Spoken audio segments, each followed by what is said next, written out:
Hello, friend. Season 4. The Mystical American Patriot Society is transmitting to you from a high desert encampment on the frontier of our agrarian hoplite republic. This is a variety program for happy warriors who are getting some seriously bad vibes from the deranged post-Christian technocracy. Grab a tankard of yak's milk and join us by the campfire as Sumo and Cavi return to shake your surveillance, expel your parasites, and generally have a good time. Are you ready? Stand by.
Mystical American Patriot Society, now available in 3 dimensions.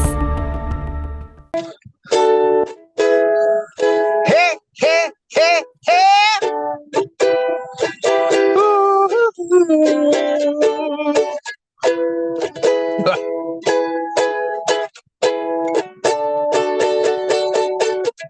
Won't you come see about me?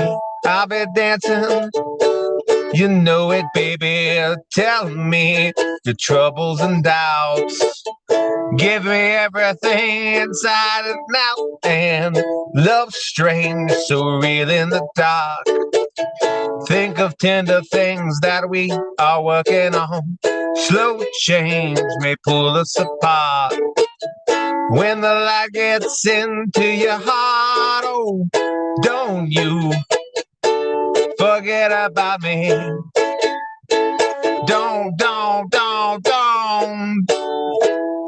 you forget about me. Will you stand above me?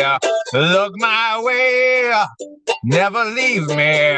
Rain keeps falling, rain keeps falling down, down, down. Oh, will you recognize me? Call my name or walk on by.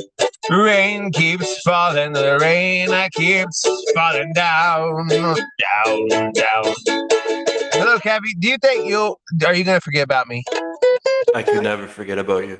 Thank you. Do you think our listeners can forget about us? I hope not. I don't think so. You're too weird. I know.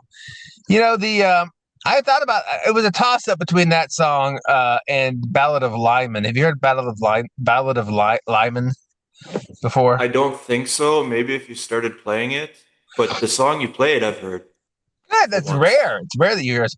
I don't actually know I didn't look it up to learn how to play it, but you may know Garfield and Odie and John and Nermal and Pookie and Liz and Arlene, but you may not know Lyman was there. Now he's gone. Last seen in the paper in 2013. You know that song? No, is that a real song? Yeah, it's about Garfield the cat. You know Garfield? Yeah, I got that part. I got all the Garfield characters. He was John's roommate for the first few years, and also the one to whom Odie belonged.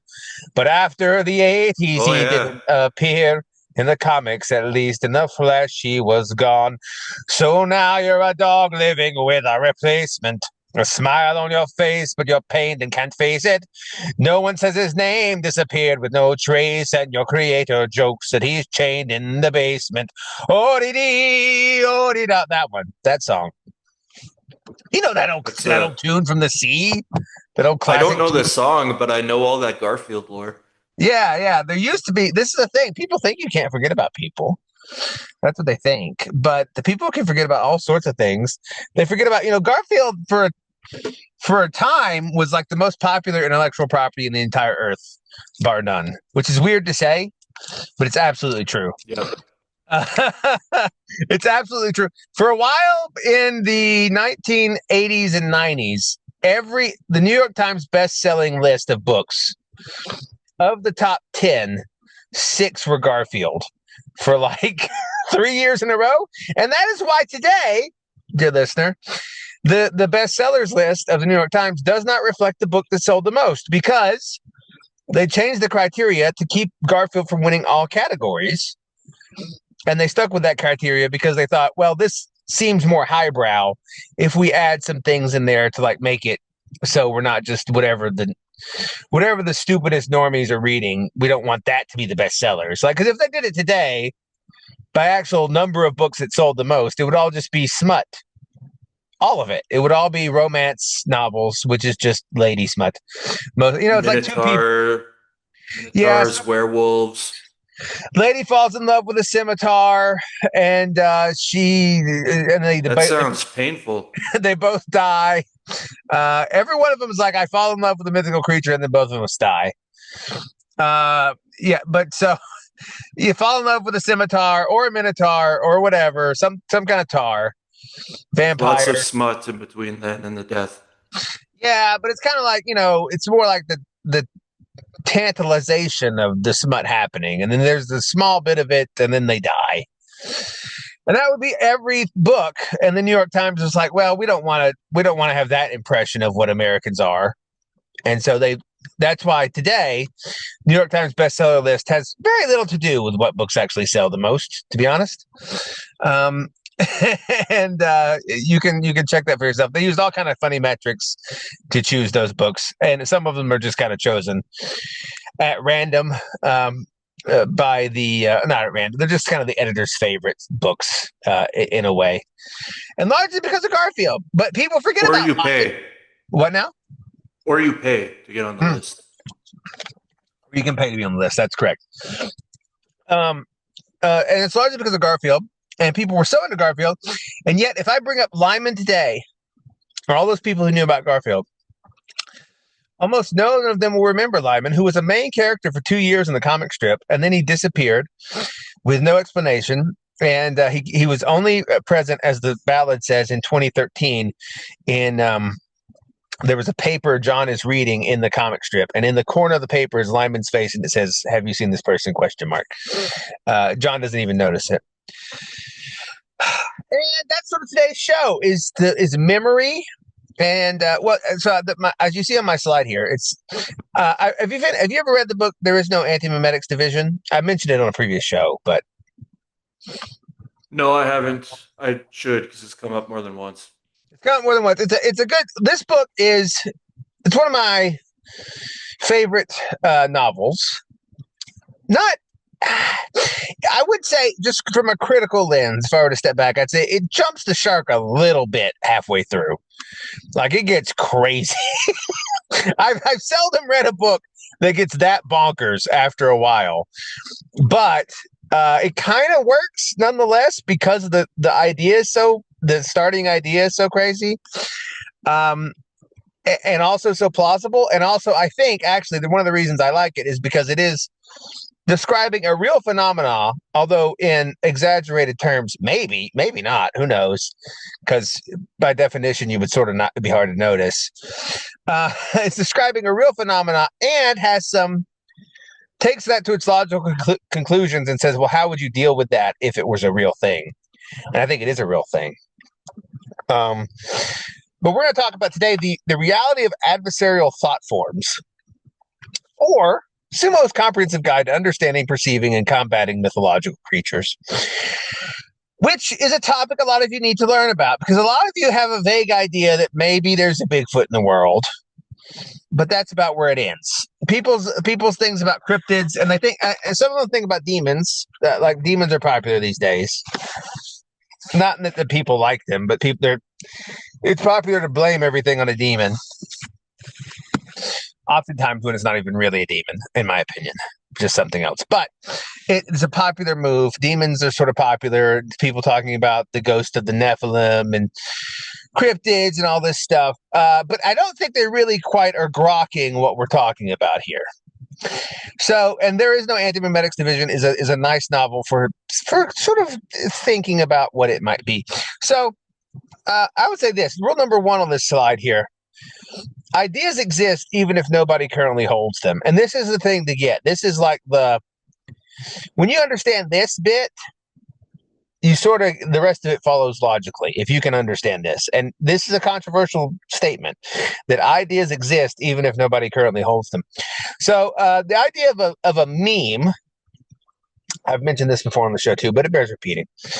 If you ask people what a meme is, your average normie is going to be like, oh, that's like it's a gif of a cat, maybe angry cat, going no, or stop but stop is spelled AHP, or something like that, maybe like obsessive girlfriend meme. Do you remember that one from ancient times? Do you have a favorite meme, Kathy?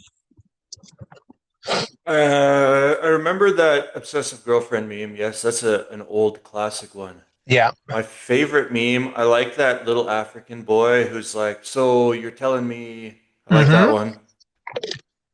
I think one of my favorite memes, which is hilarious, it's not like reused multiple times, but it's like a picture of, it must be from one of the Rocky movies, because I think it's Sylvester Stallone and some other like giant black guy, and they're about to fight, and they're staring at each other like all intensely, and then somebody takes that frame and adds a hand on the other guy's cheek, and it says like a hand changes everything, because then it looks all like romantic and tender. It's pretty funny. Oh, okay. Yeah, okay. You'd have to see it. Yeah, you have to see it. But yeah, so those are what most people think memes are, and those are a kind of meme.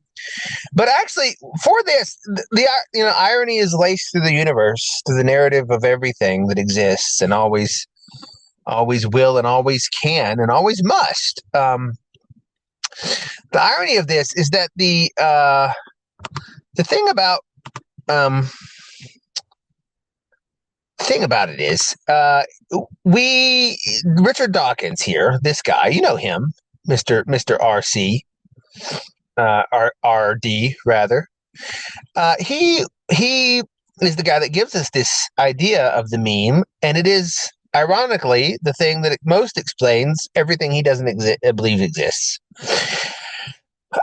He was the coiner of this term meme, or at least the popularizer. I don't know if he was the first guy that ever came up with it, but so a meme, because he was this evolutionist atheist guy, and he said, well, there's the selfish gene. Genes, the universe exists and all life in it because genes replicate themselves and are seeking to replicate themselves, and that's what drives all evolution. Is genes have a tendency to, what genes replicate themselves. So a meme is a memory. It doesn't actually come from memory, except it kind of does. It comes from the Greek word for something that also comes from memory. But it's an idea. It's the smallest unit of an idea. And the idea of memes, the meme of memes, is that ideas exist to replicate themselves. So that's why you have like a viral idea. We say something goes viral, and that there's a competition, there's an ecology of ideas, or an ecology of souls, perhaps, if you want to think of it that way, existing in the world in sort of a Platonic form, although Richard Dawkins would never think of it this way, above the physical world, and that these ideas are in competition for manifestation in the world by being held by conscious entities. So, not entirely all human, by the way. For example, the idea of building a nest is a meme which birds carry and propagate. And over time, long periods of time, does change, and slightly different versions of being a nest come into being as birds change their habits now and again. It takes them a long time. Birds are not as creative as people. But so there's all kinds of ideas and in the world that do not have like physical reality. For example, the alphabetical order. It exists. It's a thing. If I said, does alphabetical order exist to someone, they'd probably say yes. And yet it has no body. It has no tangible physical presence. And so the idea that we've been indoctrinated with, that like only matter and energy exist, is simply not true. There are ideas that exist in the world, and they are competing for relevance, because if they succeed in competition, in gaining footholds in the consciousness of people or animals, but mostly people, they will be fed more, they will grow, and they will become more and more incarnated into the actual world. So the spiritual world is in competition to become incarnate in the physical world, right? So ideas can be best modeled as creatures which have their own independent wills, goals, and agencies of their own. And that's a strong claim, I admit. Wrong. Carl Jung said, people don't have ideas, ideas have people. So think of the gods of ancient Greece, right? And the thing about these gods is that they have analogs. They were held all over the entire world, just by different names. So Aphrodite is a goddess of love and fertility, by which people mean sort of not necessarily romantic love, but more like sexual love. And she has an analog in Japanese culture, in Incan culture, in African. All of them have an Aphrodite. Everyone has an Ares and a Mars, a god of war. Everyone has a goddess of the night. And so you think about it, does Aphrodite, which is kind of this, does she have specific aims? Obviously. And she drives people, and this is a clear case of also animal life, to work out her desires, even if they don't want to. So there's tons of people in this world that would prefer to not be plagued by the desire for sex. People that try to take vows of celibacy, people that are uncomfortable with it, people that wish they weren't lusting after people they weren't married to, all sorts of issues. And Aphrodite does not care. The thing of love itself, like the Platonic form of sexual desire, love, has its own ends and uses animal and human vessels to pursue and get its desires. And that's one way of thinking about it. The same is true of war, the god of war, Mars, Ares. Violence is sort of just this force that happens in the world, and people are against it, but it doesn't matter. It has its own desires, and it will puppet people. People lose themselves to both of these things. I use these two because they're very easy to see. How people's rational mind, maybe what you consider you, is very easily taken over by desires for vengeance and violence, or desires for sex. And so people routinely will find themselves acting in ways that they would not write down for themselves to do on paper. And all these other things are kind of like, true as well. Here's a great example, is the number 7. To tell you what I'm meaning about ideas exist even if people don't actually have them. So imagine there were, let's see, so this is like numerical Platonism here. Have you heard of numerical Platonism, Cavi? I have not. Have you heard of Platonism? But yeah, I can probably guess what that's about, and it would make sense. Yeah, so Platonism, it's very similar. Platonism is this idea that Plato had, and a lot of people have been Platonists throughout the centuries, which is that there's a Platonic form of everything that actually exists. So Plato was looking around at, like, say, bees buzzing around in Greece. And he said, well, how do we know? How is it that we recognize that a bee is a bee and not some other creature? When all kinds of bees have different, they kind of mostly look the same, but there are different ones, and yet you still recognize them as a bee. For example, you might see a deformed bee, you might see a bee that has its wings ripped off, and yet somehow your consciousness still understands that is a bee.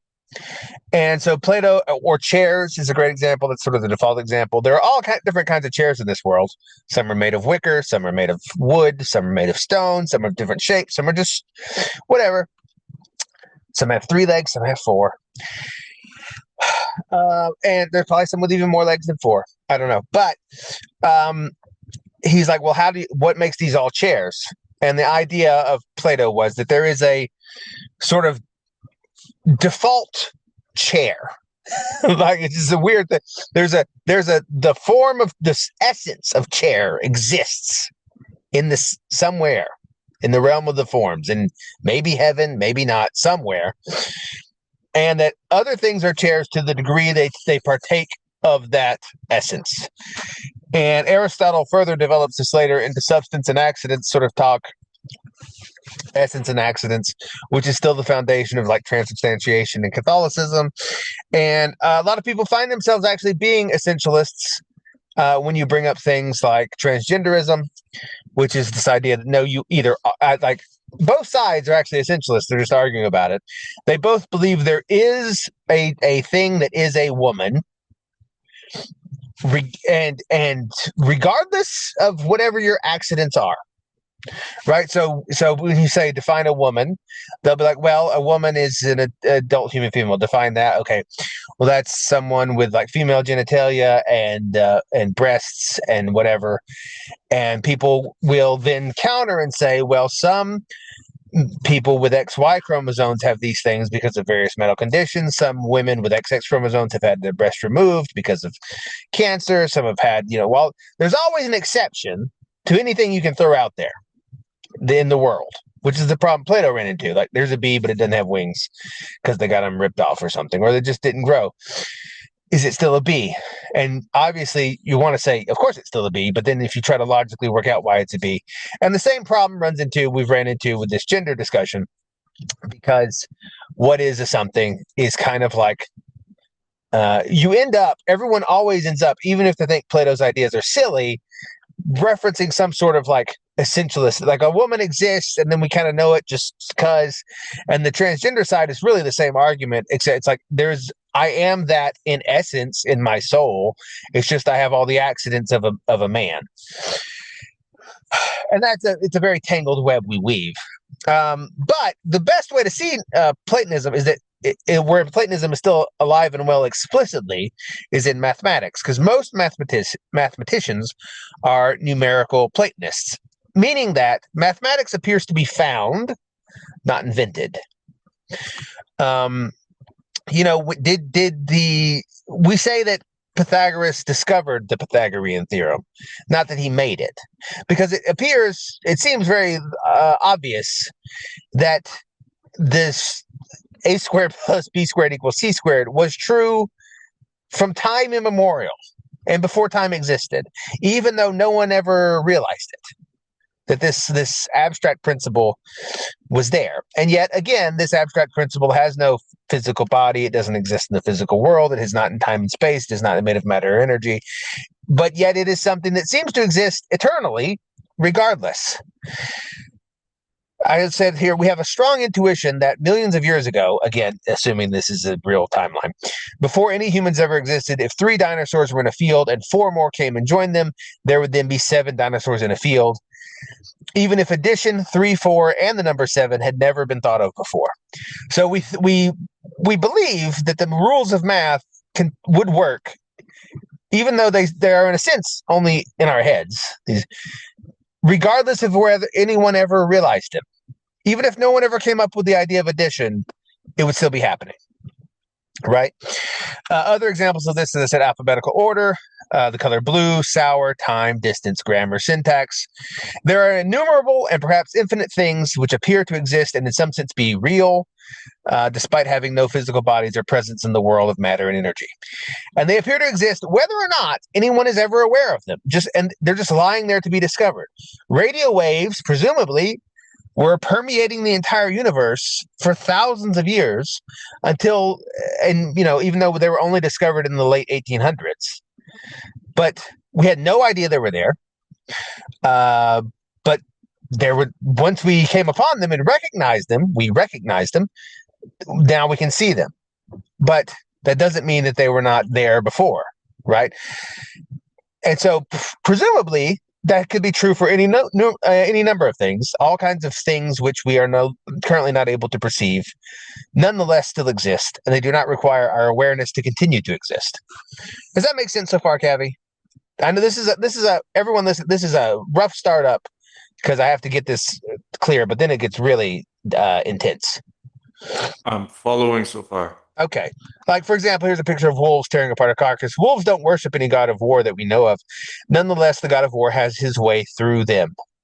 And this is Ares incarnate right here. This is two wolves ripping apart a carcass is the incarnation of Ares. That's what it is, right? Just like two wolves having sex would be the incarnation of Aphrodite. Aphrodite knows exactly what she wants. She actually has a will of her own. And you can be like, well, that's just an idea. It's just because of brains. No, I don't think so. I think because the brain is like an antenna that seems to pick these things up. Okay, so there we go. Are you oppressed by a thought or are you possessed by one? So let me ask you this, Cavi. Is there any difference functionally, practically, from being possessed by a demon, quote unquote, or being so thoroughly mimetically captured by an idea that everything you say, every action you take is filtered through that lens and you become a sounding box for a certain ideology or idea? I think the point you're trying to make is that they're the same thing, and which I almost agree, but I think that there's probably different levels of, yes, shall we say, sentience to demons. Absolutely. So some lower class demons, it might be exactly that. Some like super powerful, intelligent demons, it might be a bit different. Yes, and I've structured this podcast, a little bit in the spirit of the There Is No Anti-Mimetics Division novel, which is, so I'll just run through that real quick because it's a fascinating thing. It's kind of like there's the idea is that there is a government entity which tries to police memes, not just the pictures on the phone, but like these thought forms existing in reality, and tries to contain them if they're adversarial. And so forth. And so they're working basically with spiritual entities. However, they run into an issue with anti-memes, which is what I'll get to. But it's a fascinating book. But it's structured in a very sort of like official way. And so I kind of did this a little bit in this and used some of the same words just for funsies. But one of the things they use is Cognitohazards. And that's 100% a real thing. So as you said, there are different levels. There are what for all the world appear to be demonic things that do not have sentience. And then there are some that do have sentience. But for our purposes, to keep it more clinical, we'll just call them cognitohazards or mimetic contagions. So cognition hazards are really, when you step back and look at it, the most lethal things in existence. And they replicate themselves by jumping from host to host. So currently in our age, hundreds of millions of people have been taken out of the gene pool by cognitohazards, which I mean, obviously, like Pride Parade stuff. Again, I don't hate them. This is what people and the meme itself, living in them and expressing them, when it detects a threat, acts out. It's not even them doing it anymore. But like hundreds of millions of people have been which from an evolutionary perspective, again, I'm not a believer in evolution, but that is like a way to see the world as like survival of the fittest and whatnot. They're gone. They're that entire bloodline from the beginning of time Whether you think it began in a primordial ooze muck to now, millions of years ago, or when Adam and Eve were created, there had a line of parents going back to the dawn of time, and it ends with them because of an idea. People think of it as an idea, but it's actually a mimetic contagion. I think it's better classified. I should say, I believe it is better classified as a mimetic contagion or as a cognitohazard, or actually as an entity which takes possession of people and causes them to act out in a certain way. Same is true of Nazism. Here's a picture of the American Nazi Party in the 1930s. They had, I mean, one thing you got to give the Nazis is they really knew how to throw a party. I mean, look, this is some intense imagery here. They got a giant George Washington, some banners, a swastika behind like I don't even know what that is.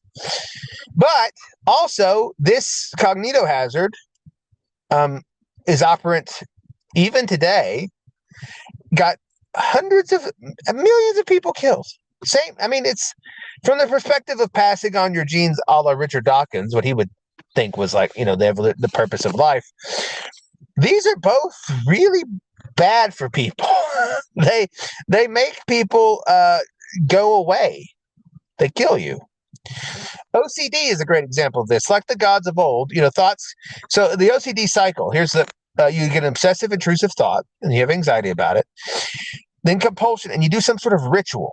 You go back and look at the door, make sure it's locked 7 times. Maybe a lot of people have little things they do to make sure to remind, like I heard of people, they would lock the door and they scream real loud. They go, ah! And then they know, I screamed. That helps me remember I actually did lock the door. Or I washed my hands, and I know I washed my hands because I put the towel on the side. And then you get temporary relief, but then it comes back in a cycle. And so like the gods of old, just like them actually, thoughts, these obsessive thoughts, can be appeased for a time through the use of ritualistic actions. And isn't that interesting? You can appease all of these, let's call them cognitohazards, through some sort of ritualistic action in the moment, but they always have to be refed later. And so there's all these rituals that associate all these things, these parades. People mutter mantras about them, like love is love, or the 14 words of, Nazism. And they have gestures of worship, Roman salutes, all kinds. It's the same. It's when you step back and look at it, like, oh, wait a minute. This is kind of like a god, lowercase g, being worshipped and possessing people. Importantly, these things spread. Ideas spread through infection clusters and can be modeled exactly like viral or bacterial outbreaks. Here's a model of an outbreak of a virus, and it goes in clusters. And this is exactly how cognitohazards and viral mimetics work. It's the same exact thing. You get someone contracts the virus or the meme, and then they spread it to those vulnerable to it in their immediate vicinity. And it won't take on everyone, but it'll take on enough, and then those people go away and they form another cluster somewhere else, and it just spreads and spreads and spreads. And eventually it does burn itself out. That's the good news. All this stuff does eventually burn itself out over time. And so like in 150 years, there isn't going to be the same mimetic. There'll be different ones and probably related ones, but not the same things. So like anorexia is a purely cognitohazard, but it's the same thing as a wasting disease. It's a picture of a woman. She's stick thin, but she sees a fat person in the mirror. It alters her perception of reality. This is really what they do. A cognitohazard alters one's perception of reality to further its own propagation. And so this woman thinks she's fat, even though she's stick thin. And that makes that feeds the anorexia, which is an idea. Okay, so I dub these non-human incorporeal beings, or NIBs, NIBs, and they may be sentient or not. So example, is anorexia a sentient entity. I don't think so. I think it is too simple for that. I think it is like I think you have some idea, you have some cognitohazards, which are like a bacterium, let's say, or a fungus. They're running a script and they're alive in a sense, but they're not alive enough to really be, they're very formulaic. Every case of anorexia is basically the same. That's one way you know it. All LGBT people kind of do the same route. Like when you listen to their coming out stories and like what drove them. And again, this isn't judgment. I'm just noticing a pattern here. They will routinely have the same sort of like, well, this happened and then I started feeling this and this. Very, very formulaic. Everyone falls into Nazism the same way. Every single one. They never come about from a different way. They all have the same origin story. Anorexia doesn't have, the script of anorexia is very, very formulaic. There's no creativity to it. It hits everyone basically the same that contracts it. So, but making the judgment between what is sentient or not is often very difficult. However, as a general rule, the more viral a meme is, the less it is self-aware, I think. There are exceptions to this. So, like, the less specified you are as a cognitohazard, the more hosts you can inhabit without difficulty, because you're sort of more of a generalist. But the more of a personality you possess, the harder it is to find a good fit for your particular parasitical eccentricities. So, like, a lot of any woman that is really insecure about her weight is a potential vector for anorexia. Any man that's a potential that has a lot of issues around self-worth and desire and wants to be desired sexually is a potential vector for transsexualism or autogynephilia. It's a very undifferentiated idea, and so it can take. Okay, so like autogyne, same. Look at it. So here's a man. He looks in the mirror. He sees a woman. It's very similar. In fact, it's the same kind of thing as this woman who's very skinny, looking in the mirror and seeing a fact. It's a distortion of your perceptual field. It's a complete distortion of your ability to see and process reality, caused by what is essentially something taking possession of your mind. So autogynephilia, anorexia, racial hatred, etc. are all very low resolution memes, and thus quite virulent. I can never say that. Virulent. But any meme that requires, by contrast, direct communication with you via visual or auditory quote-unquote hallucinations, grand illusions such as thinking you are Jesus or the King of Spain, or that every song on the radio is about you, are often far more serious and more intractable for the individual, but also are not nearly as contagious. So this sort of demon, which speaks to you directly and tells you specific actions and customized for you, probably that particular demon would have trouble possessing a lot of other people. It just wouldn't be a good fit. They wouldn't be a good host.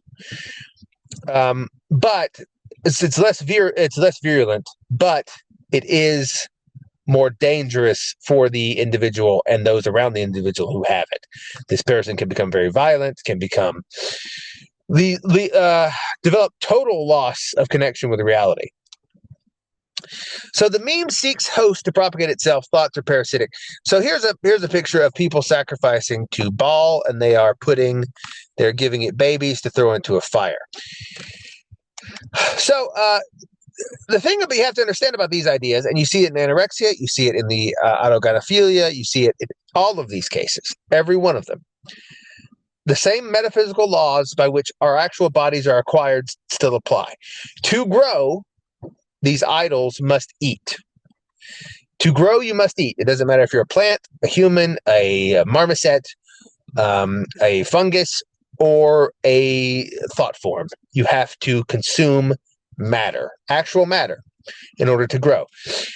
So actual matter must always be sacrificed to these idols to give them more power. Right? So the whole point of an idol is you're making it a body, right? You make it a statue so that it can, again, what the idea's goal is to become incarnate. That's the goal of the idea. is to be incarnated. And so it's really getting trucking people if they start building it bodies, you see? And then when you start feeding it, it starts growing in power, growing in influence. It spreads to more people. They make more bodies for it, and so forth and so on. Hopefully, maybe one day, this is the hope of the idea, maybe they build it a robot body and it can live inside of it as a program, and so forth and so on. There is an aspect of computer robotics research and artificial intelligence, which is creating the technology which will allow any thought form to have a concretized physical body with its own personal agency directly in the world. That's a big problem. There's nothing you can do to stop it. Unfortunately, at this time, everything people suggest is I'm just like, that's not going to work. It's not going to work. I racked my brain about it. I haven't seen any way to actually to arrest this process, short of destroying the entire world, which would through nuclear bombs, which I'm not even sure exist. But that would itself be giving over to another thought form, which thinks that one form of destruction is better than another. So I don't have a solution to this yet. Maybe one of you guys can help me. But you have to feed it. So this is why, when you ask, why do they give it sacrifice? You have to give matter to the entity for it to grow. It is a metaphysical reality. It's only a physical law for us because it is a metaphysical law. Okay? So this is how you give body to a nib, to a non-human incorporeal being. And again, not all of them are strictly speaking demonic. A lot of nibs are actually neutral or even good. But the ones that are demonic, this is sort of their MO. Okay. The idol must eat. Right? And here what is being sacrificed is the victim's body. So in anorexia, it's pretty plain. She is being wasted away. She is a self, both transsexualism and anorexia are a sacrifice of the victim's own body to the god. Right? So literally, actually, the god, the transsexualism thing could be seen as Astaroth, or I can never pronounce this right, Agdistis, which was it's sort of Greek Egyptian transsexual deity, hermaphroditic deity that encouraged the same things back in ancient times. And as all outbreaks do, it goes away for a while and then it comes back. It goes away and then it comes back. It lies dormant for a while in small populations, then it explodes. Same thing, this exact same idea. But these are cognitohazards, and I consider, this is why I don't get mad and judge people about this, because I consider these people victims of essentially, they've been attacked by a mimetic virus. I don't consider them primarily sinful or evil so much as they are the victims of a extremely virulent and deadly cognitohazard. And oftentimes these things drive the people to directly either kill themselves, sometimes others, or through medical neglect of themselves or medical malpractice of physicians to dramatically harm their bodies and even, in some cases, unfortunately, die. And I think that's the best way to approach these. If you look at these people as sinners, you're going to miss what's happening. I think they are being eaten by a non-human incorporeal being. I think that's the most. All models are wrong. Some are useful. All models are wrong. I think that is the most useful way to model this. Is it true, quote unquote? I think so, probably, although it's hard to say. But if you treat it that way, you'll have better results. So memes often come in packages or groups. These are best modeled as symbiotic relationships that mutual reinforce one another's attachment to the host.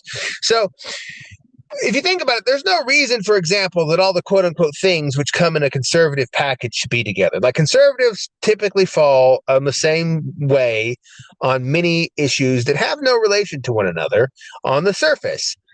For example, why would gun rights have anything to do with capitalism, Christianity, or immigration control? they don't really. Those issues are kind of separate issues, but they get bundled together on either the right side or the left side. If you're on the right, if you claim the identity of a rightist, you think of it this way. In like fashion, 99% of the people who believe in telling you their pronouns have very serious concerns about the level of greenhouse gas. Why? That doesn't seem like it would go together. But these clusters of memes reinforce one another in ways that are not immediately obvious. They come together as like a symbiotic package. And so this is my name is Legion for we are many. Here's a robot from a video game whose name was Legion because he was made up of many software programs. It's the same thing. Yeah, I like the Mass Effect Legion there. Yeah. Touch. My name is Legion for we are many. It's the same thing. It's a memeplex. They come in packages because they reinforce one another. Often a large memeplex can form a significant cognitohazard, even if it is made up of relatively benign individual memes. So, okay, you think that people should be nice and have their pronouns in there. Okay. And then you also think that everyone who has ever in any way thinks there's a difference between the races is evil, and you believe that people breathing changes the climate and will kill everyone. When you add all those together, you have a very anti-human mindset that wants to destroy itself and others, either directly through violence or indirectly by deprivation of essential goods to continue to live. For example, no, we shouldn't build any energy to live because it'll kill the whale in South Panorama land. So we can't have a plant, and everyone should just not have electricity, and we shouldn't plant any crops, and you kind of die, right? After a while. So this is the same thing you see in the Bible. My name is Legion for we are many. You seldom get attacked by just one. You get, and it's very similar to, you're in my body and your body and everybody's body right now. We have all kinds of bacteria all the time. But when you are healthy, they can't really do anything. When your immune system begins to be eroded, however, and you start getting sick, all these things they can get a foothold now. And so it's like these ideas are always floating around, but most of the time in a healthy individual, they don't really go anywhere. But when you start getting worn down a little bit, they all can pounce on you at once. My name is Legion for we are many. So here's some common tactics for containment or eradication that people do, even though they don't realize that's what they're doing. I got a picture here of the U.S. This was a thing, a political cartoon of the containment procedure. So what they actually called the U.S. policy of communism towards communism was containment. This is why we fought Vietnam and all these other wars. Like, well, we're just going to we can't convince people not to be communist, but we can maybe stop that idea from spreading, right? And that was the policy, was containment. It didn't really work. It slowed it down maybe a little bit, but it didn't actually work.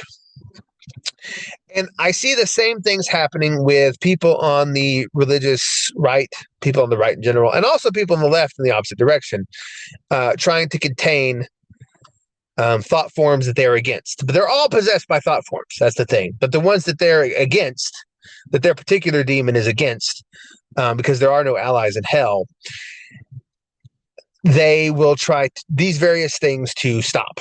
And I'll go through them. So the first one is isolation. And you see this in like homeschool, trad life, Latin mass, etc. I will withdraw myself and those I care about from infection vectors. That's basically this idea. I rate this success rate. This is all my personal ratings. This is hard to measure objectively.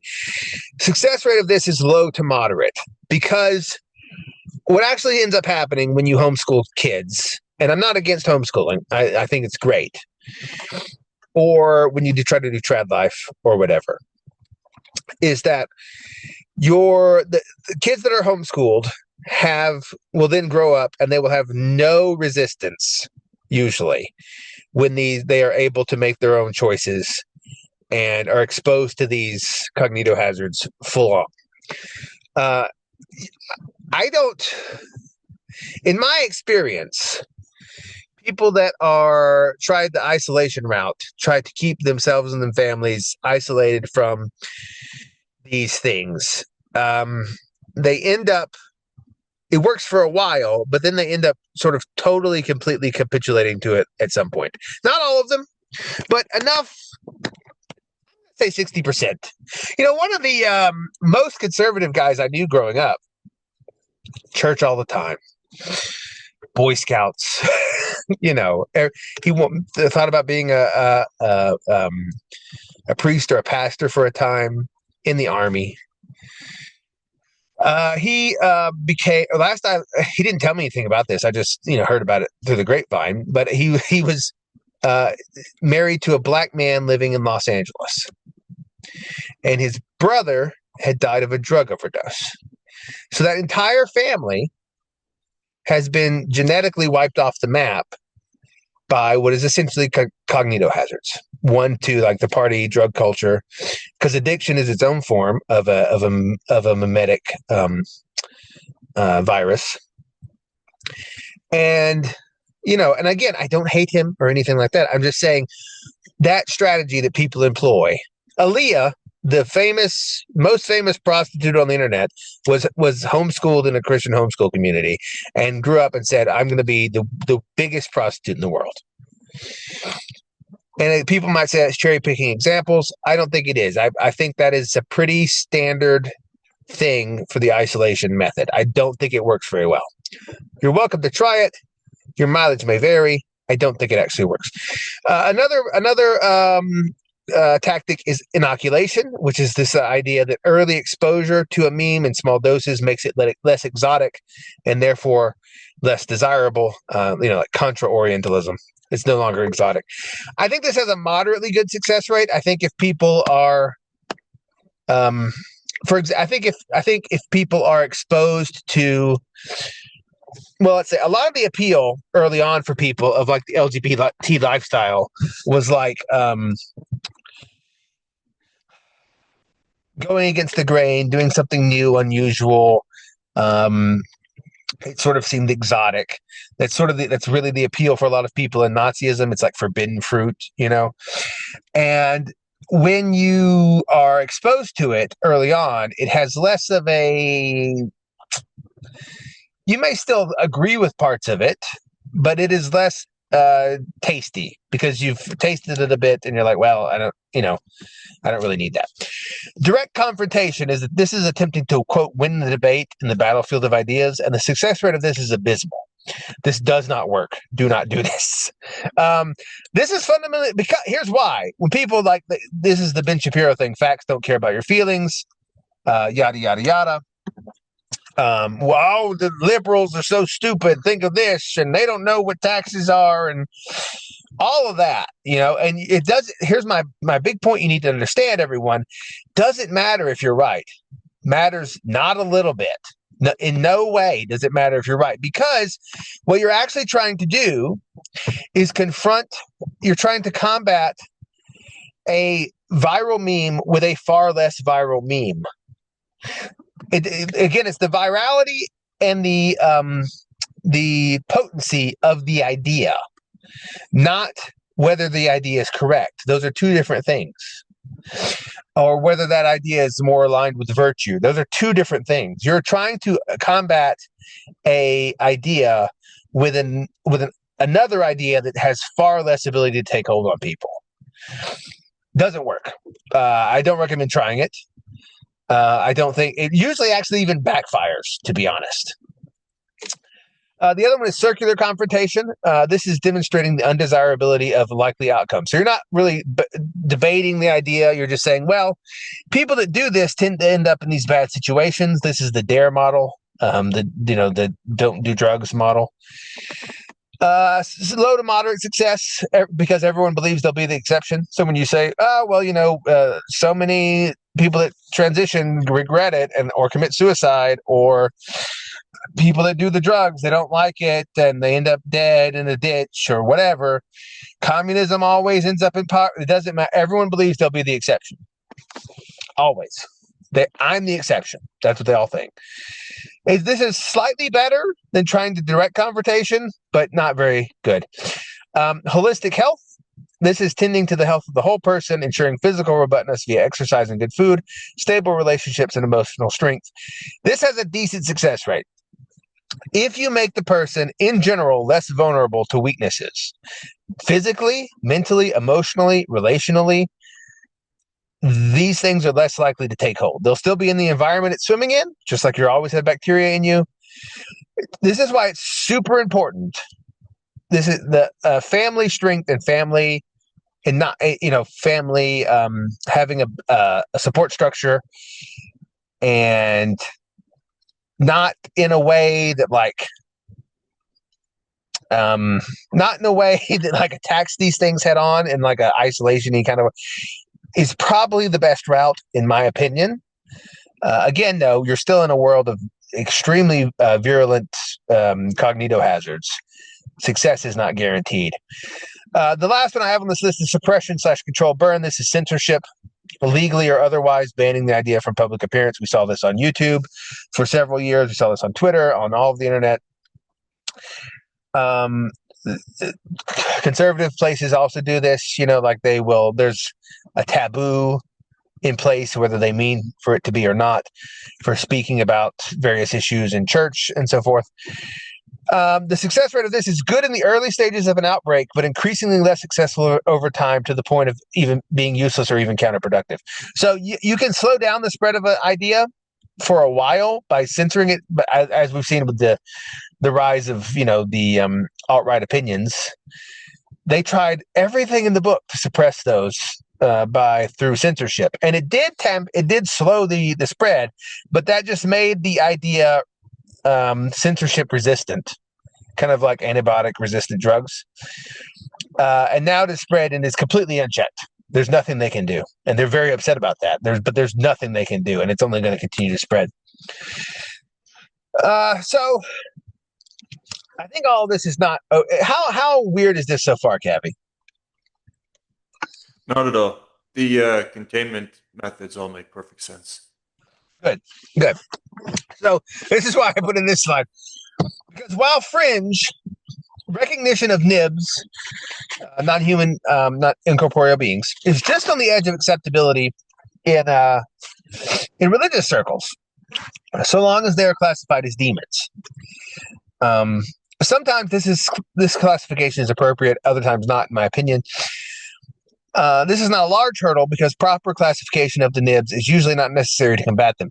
However, when this fails, it fails catastrophically, because there is a less recognized and even more esoteric thing that exists and has sway over people, which is basically an anti-meme. And anti-memes are a bitch. This is a real. When you clue into the existence of these, you're like, holy, wow, this is going to be a problem. And so memes are thought forms seeking to be spread.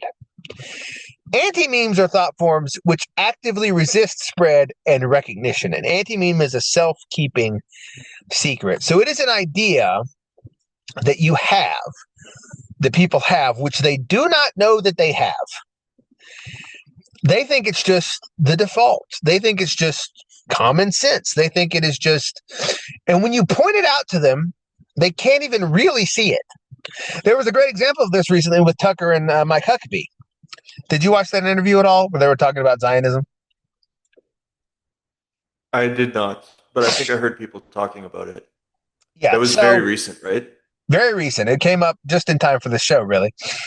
Okay, yeah.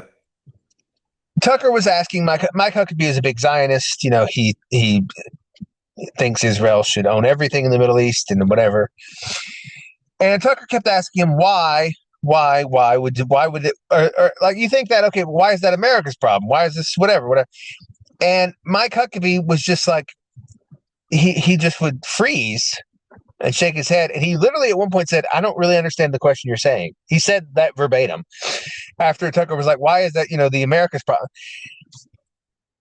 He doesn't recognize that his worldview is a thing imposing something on him.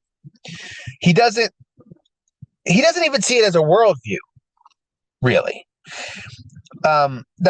It's hidden from even himself. It's a self-keeping secret.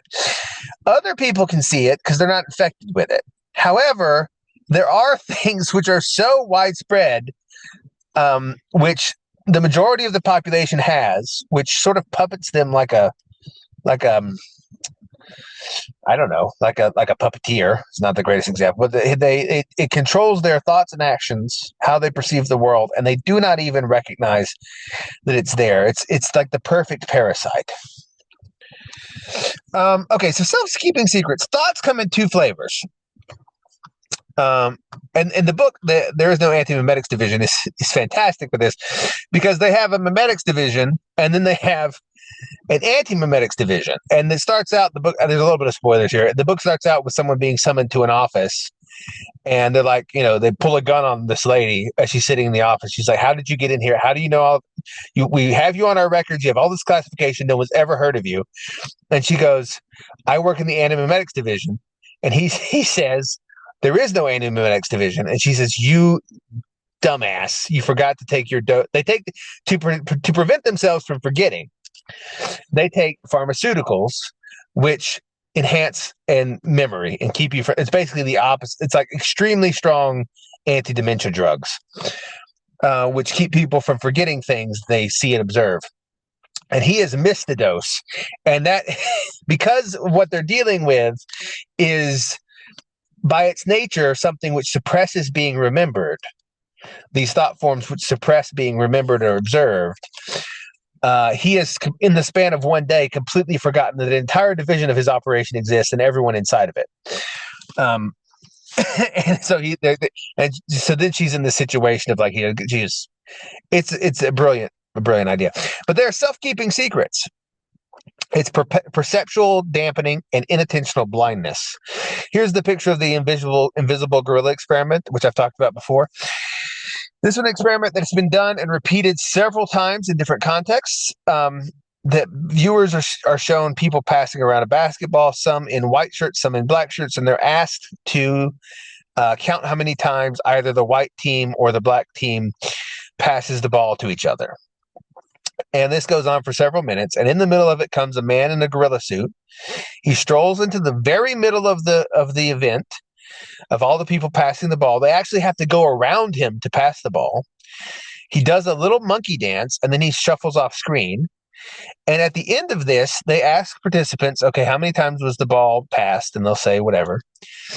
And a few other questions. They say, how many people passed? They say, did you notice the gorilla? And something like 70% of people did not see it, even though people had to route around it. They did not notice the gorilla. And this happens all the time in almost everything you've ever heard of. And you don't even realize when you don't notice it. That's the scary bit. Thoughts come in two flavors. Those which want to be told and those which do not want to be told. So like gossip, the kind of thought is burns in the mouth, you might say. People are itching to tell gossips. And most knowledge, most data desires to be shared and will reward its host with dopamine for so doing. So like at a party or online, in books, people are socially and biochemically rewarded for demonstrating knowledge. Even if the knowledge is false, people love it when you tell them stuff. It doesn't matter if it's true. They just love it when you tell them stuff. And they love having an interesting conversation. They love going back and forth with you about it. This kind of knowledge can be kept secret, but only at great cost and efforts. For example, signing an NDA, non-disclosure agreement, making pinky promises, redacting papers. People want to tell it. Anti-memes, by contrast, are informatics. People are, I use scared to voice. Sometimes it's scared to voice. Sometimes they're unable to voice it. Reasons for this fear may be many and varied, including but not limited to social stigma, fear of retribution, fear of consequences, inability to admit a harsh truth about themselves or others, opaqueness of the data, and its difficulty in being understood or articulated, or most difficult to communicate to people through memory erasure or perceptual dampening. Your memory can actually be overwritten of things, much like Lineman. Lineman is gone now from everyone's mind, except a few of us who remember him and sing his song. Welcome to the Animametics division. No, it's not your first day. People that are attacked by these anti-memes in the division, in the novel, There's one scene where one of these anti-memes basically eats his entire memory of his time working for the division, and he's been there 30 years, and he's sitting there. I shouldn't have to deal with this. This is my first day. And then he's like, wait a minute. If this was my first day, would I have an office? And he slowly starts putting together like, oh, I'm in the middle of an attack, and I have to figure out from first principles before it kills me how to remember how to fight it.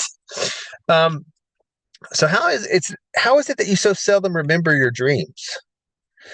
Here's some examples. Kevin, speak for just a half second, please, if you wouldn't mind, or a minute or two. A minute or two? Oh my goodness! Yeah, just a minute or two. I have to figure out how to silence my thing. Can you hear me if I do this? Can you hear me now? Yep. Can you hear me now? Yep. I don't understand. Hold on, I'm having a button issue. All right, you talk for a second. Fine. Talk for just a second. Okay, so some of this stuff reminds me of there's one of those sort of, I guess, new agey self-help books I think it's called Reality Transurfing. And some of this meme stuff reminds me of, in the book, there's a concept of, the author calls it a pendulum, which is basically almost like a meme or an idea, but it's designed to like drain your energy. And it doesn't matter if you're pro or against it, it'll drain your energy both ways, and basically feed the pendulum and make it swing back and forth even harder and give it energy. So like an example of that, a very obvious one is politics. You have the left and the right, and it doesn't matter which side you're on, both sides feed the pendulum, they drain your energy, and it just swings harder and harder and harder and harder. That's exactly right. Thank you. Yes. It does not matter which side you're on. To fight it is to feed it. That's the thing. Yep, exactly. And the only way in the book, it talks about the only way to defeat a pendulum is to basically ignore it. Exactly. Can you still hear me? Yes. Perfect. The only way to defeat a pendulum is to ignore it. That's exactly right. You cannot, and the only way to defeat most of these things is similar, or that's not 100% true. There's actually things that are worse than that. But here's some examples. There's another picture from that Westworld show that I talked about. In this photo, you see he's looking at it. Bernard is looking at it, and he doesn't realize that he's an android.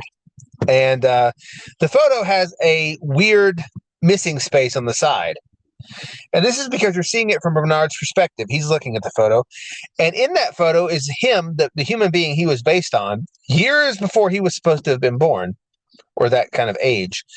And his memory is just screening it out. He can't see it, even though he's looking directly at it.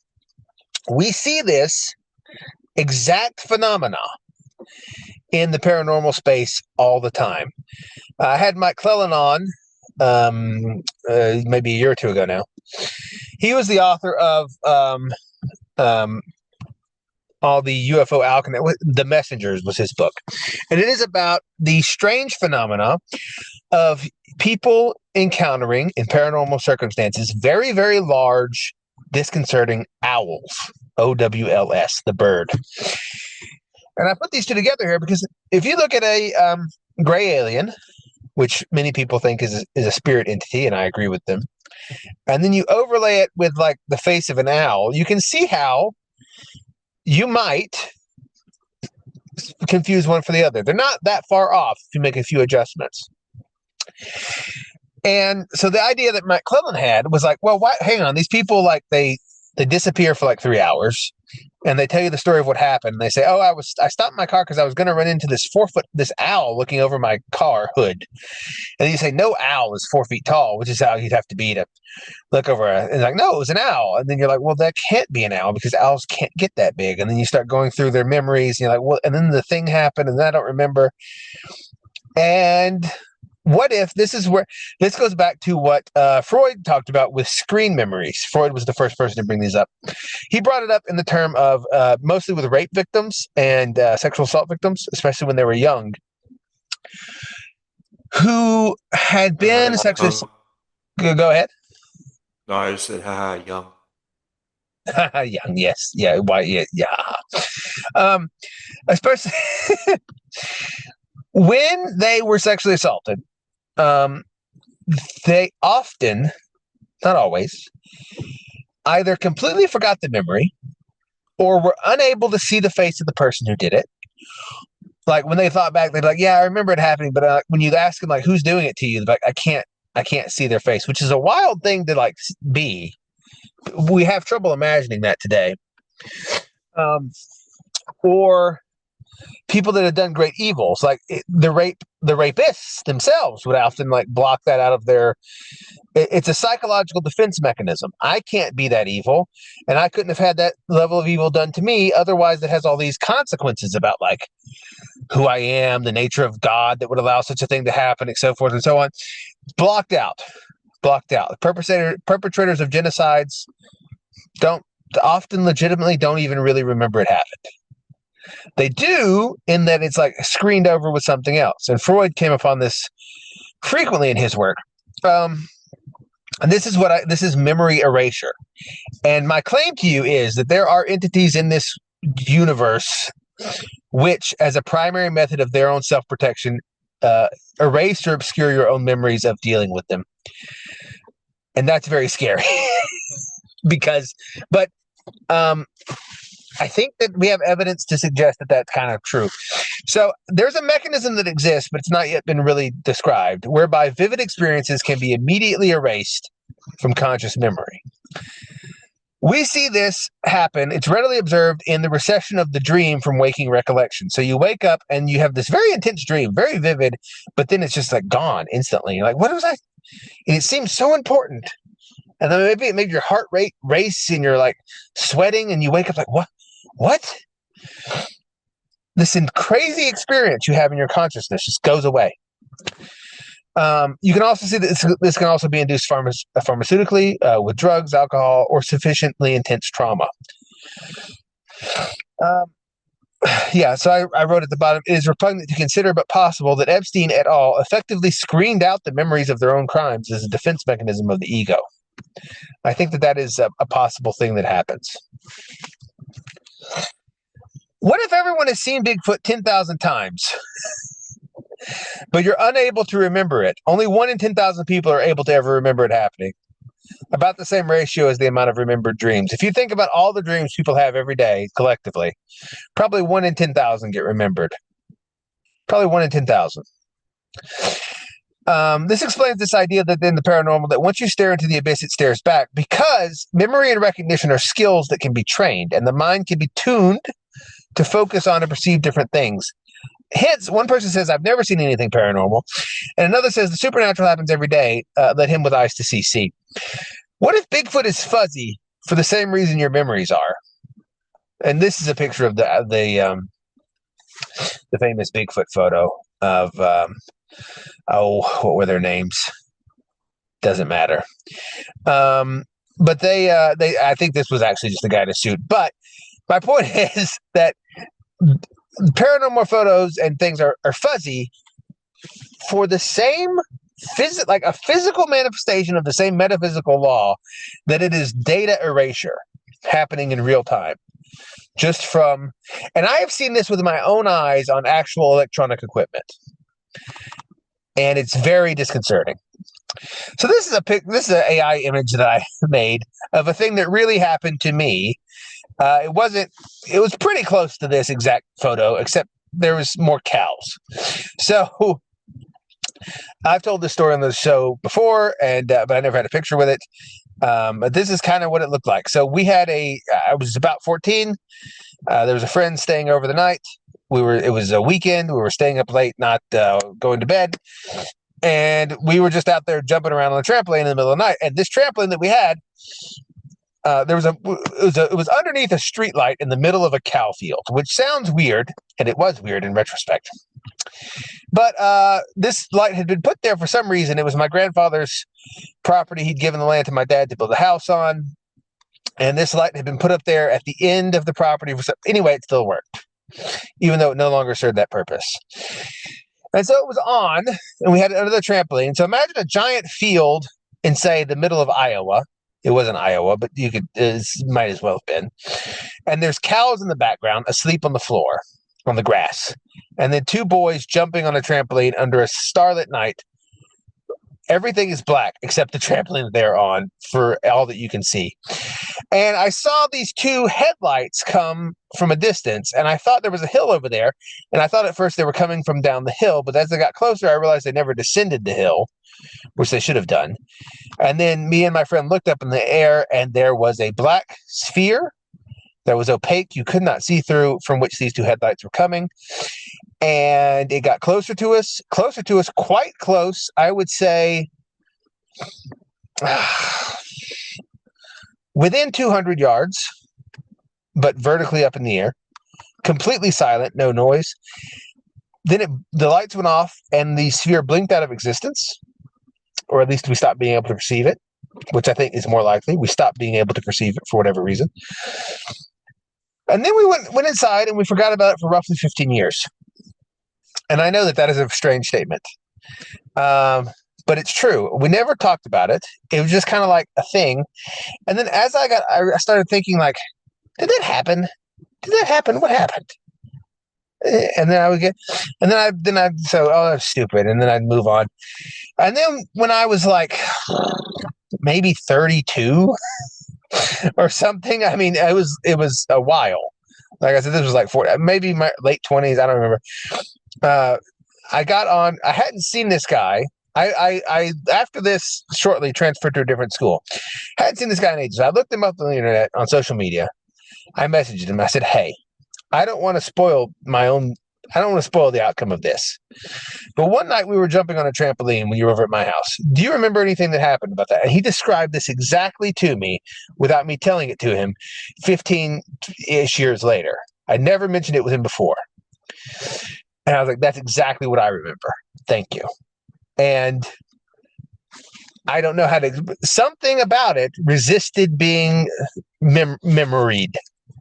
remembered. Something about it resisted recognition and being spoken of. And I don't have an idea of how to really quite explain that. But this is why paranormal is so nebulous, because even if it happens to you, you may not be able to remember it or talk about it. It will exist kind of in your mind as like a ghost itself. The ghost that you may see becomes a ghost haunting your memory, and you can't quite touch it.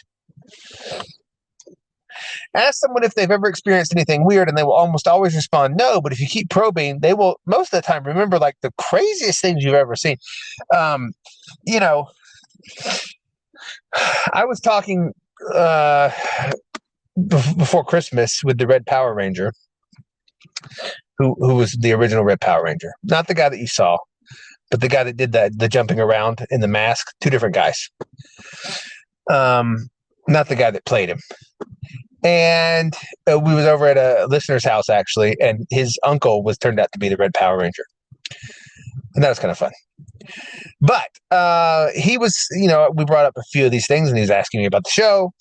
And I said, yeah, we cover like paranormal stuff. And he said, this very house that we're sitting in, I was once, when I grew up, I was walking up the stairs, and I heard footsteps coming down the stairs, and the stairs were carpeted as they are now. Or maybe they weren't, I don't remember. But he said, I saw the impression of feet that were not there mashing down the carpet coming at me. And like, would he say to most people that he was a paranormal experiencer? I don't think so. Maybe. I didn't know him that well. But that's true of most people. Most people actually have at least one, maybe two or three very strange things that's ever happened to them. But their response, the way they perceive themselves in the world is nothing weird's ever happened to me. Cavi, do you have any experience like that you would like to share?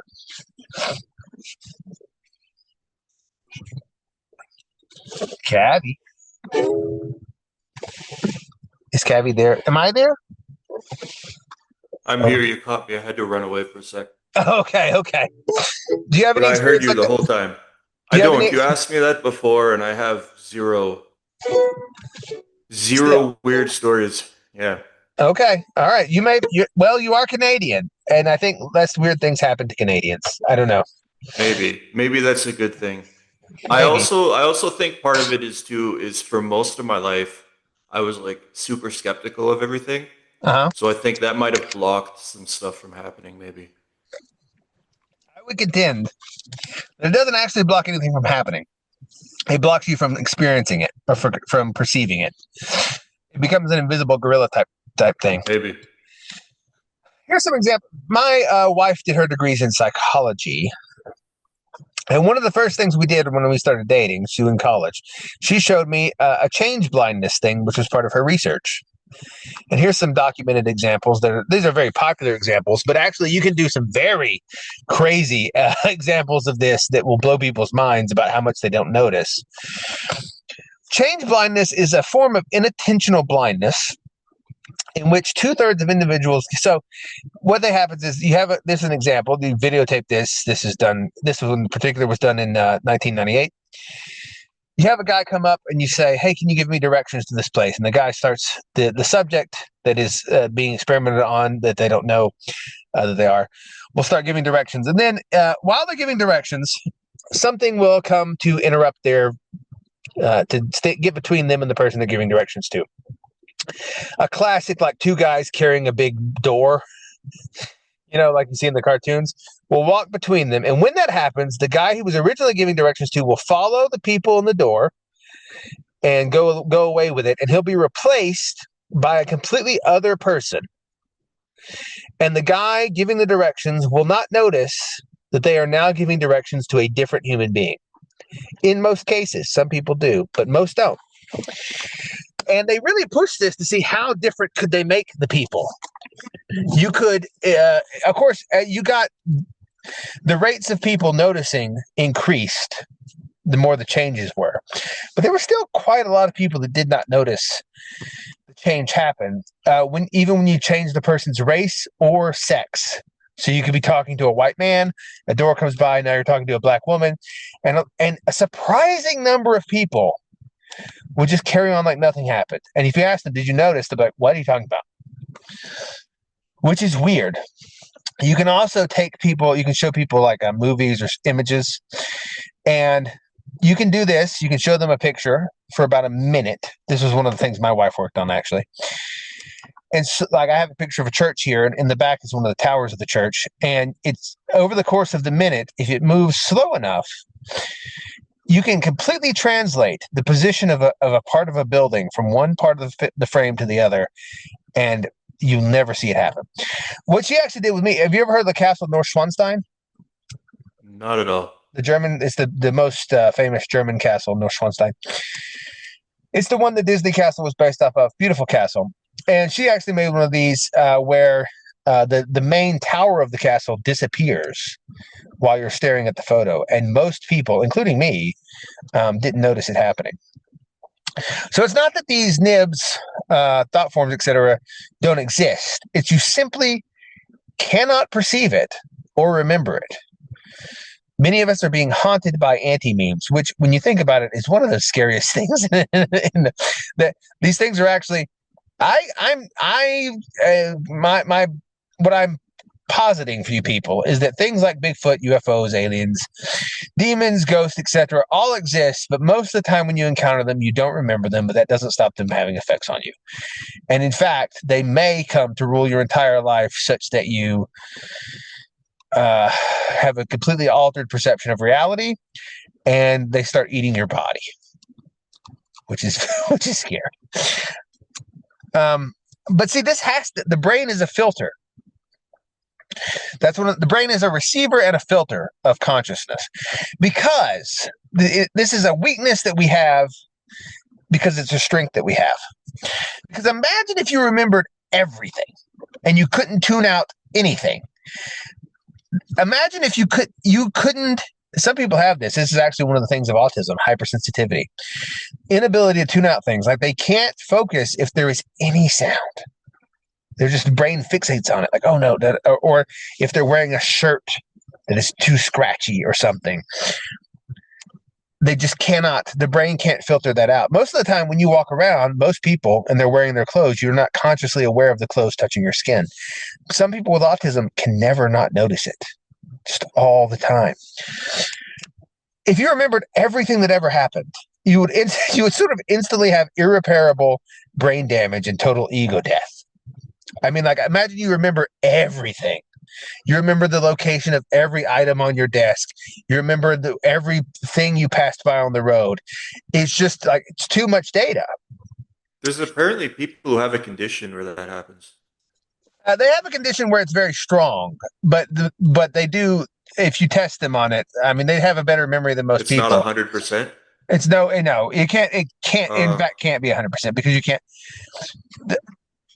There's a scene in the novel where, to combat one of these more lethal Cognitohazards, that's an anti-meme, they have a drug that makes you remember everything basically that you perceive. But it comes with death in a few minutes because your brain shuts down and can no longer keep you alive by doing all of your autonomic processes, like making your heart breathe and or your heart beat and your lungs breathe. And if you remembered this is a strong strength we have, because you can get by. There's trauma in your life and you can just not think about it. There's problems, you can just not think about it. You do not have to obsess over the deep philosophical issues that there are no answers for. You can just move on. If you couldn't, that's sort of like what OCD is and stuff. And I have some pictures here. Here's a diagram of the molecule for DMT, a picture of a brain seizure, and an out-of-body experience. So what happens in these there are different ways, pharmacological, medical, and like through oxygen deprivation and all sorts of things, through trauma, to turn the filter off briefly. What happens when you take a psychedelic is the filter is turned off or reduced. And suddenly and reliably and repeatedly, the brain the mind is aware of entities all around them which it did not previously think could exist. Repeatedly, people that take certain psychedelics will see the same sort of entities over and over again, regardless of context, religion, cultural assumptions, language. They'll see the same sorts of things over and over again. People that have near-death experiences so imagine the part of your brain which tunes in the consciousness stays activated, but the other part which acts as a filter gets damaged or turned off for a minute. Then you have a hyperconscious experience where you perceive yourself as not attached to your body anymore because you, in some real sense, are not. Same happens with seizures. Psychedelics, brain injury, trauma, oxygen deprivation, etc. All methods by which consciousness can be retained while turning the filter off. So, as I said, pharmacological means exist to reliably induce mystical experiences. But I think these are less pure than like prayer and meditation, as a way to get, because they're always flavored a certain way. So psilocybin trips are always flavored. You perceive more, but what you perceive is itself directed towards the same ends. And you may, in fact, be perceiving more, but in the realm where you are more able to be influenced by these non-human incorporeal beings of that certain realm. Rule number 2, that was rule number 1. Rule number 2 is the barrier between science and faith, matter and spirit, brain and mind does not exist. This is a completely artificial. There are numerous methods ranging from mechanical, verbal, pharmacological, and hypnagogic that exist to allow us at least partial access to these unseen realities. In like matter, there is no hard and fast division between living and dead, conscious and unconscious, matter and spirit. All such things are false binaries. So, have you seen this thing up here, this yellow helmet, Kathy, before? No, I'm guessing that zaps your brain or something? Yeah, that is an invention called the God helmet. There have been numerous iterations. It is a helmet that you can put on and attach to a power source, which will fluctuate magnetic frequencies around your brain in a specific way that allow people to reliably have a mystical sort of experience, by which I mean a sudden overwhelming sense of oneness, a sudden perceptions of things which are not readily perceivable, what people call hallucinations, hearing voices, all sorts of things. And you can do this reliably through sort of a electromechanical means. You can do it pharmacologically, you can do it through hypnosis, all kinds of things. Uh, and so this idea that there is a hard and fast barrier between science and faith is something that religious people particularly have to let go. And they say that they don't have that, but when you tell them, oh, could we try to advance spiritually through material means, they get very uncomfortable. You say like, oh, I don't believe there's a barrier between. No, science and faith are not in conflict. Okay, well, can I use science to advance my spirit? And they go, no, you don't want to do that because, you know. But I would argue that, in fact, the 20th century's forays into hard psychedelics, while having definite downsides, nonetheless led to spiritual advances. For example, fractal geometry, which is a mathematical thing that's also very spiritual insight. That, I mean, the Mandelbrot set, just that. The Mandelbrot set is absolutely a thing, which was influenced by psychedelics and psychedelic imagery that Mandelbrot was able to write down. And it is a way that humanity came up with, to technically visualize infinity. You can zoom in on a Mandelbrot. It's an amazing achievement. We have a concept now of how you can have infinity, but also contained within a finite volume. That is a huge spiritual revolution. Now, did psychedelics have a lot of downsides? Absolutely. It broke a lot of people's minds.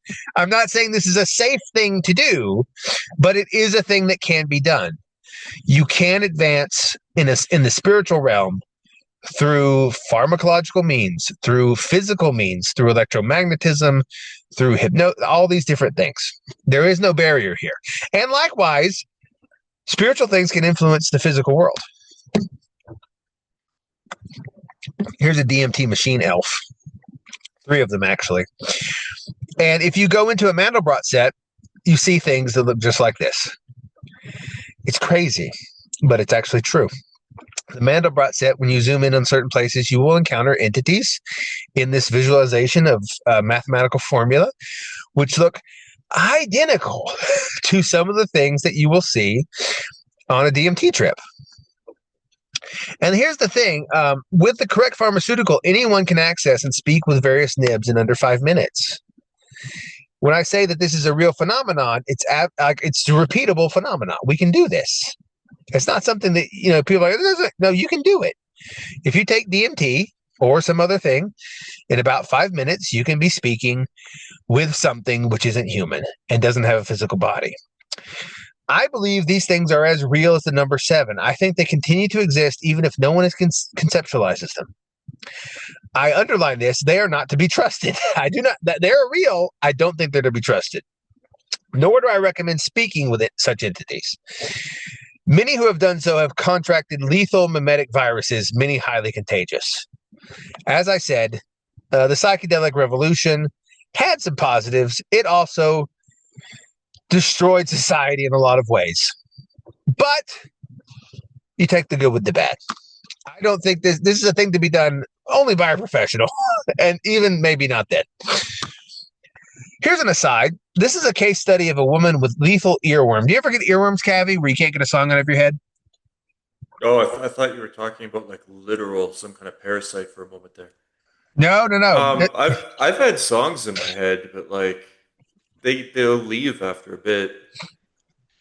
This woman, Jean Harris, had by which earworm, I mean, that's a common phrase for like a thought, usually a song, but it can be any thought or repetitive phrase that you can't get out of your head. And this woman, Jean Harris, was the Scarsdale killer, which was a famous murder back in the day. And she suffered from one of these earworms for 33 years. Is that 33 significant? I think probably so. And it kind of drove her insane. And it was a lethal earworm. This thing she could not get out of her head was a contributing factor to her committing murder. And it was this song called Put the Blame on Mame, which is not something I'd ever really heard before. It's this old song sung by, I think, Rita Hayworth. But it's about a femme fatale woman, or it's about a woman called Mame who is kind of the personification of all evil and disasters, or all destruction.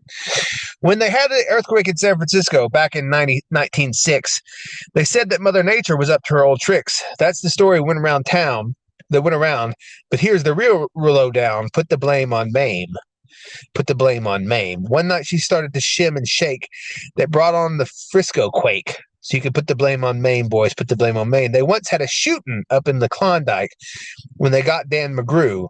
Folks were putting the blame on the lady known as Lou. That's the story that went around, but here's the real lowdown. Put the blame on Maine.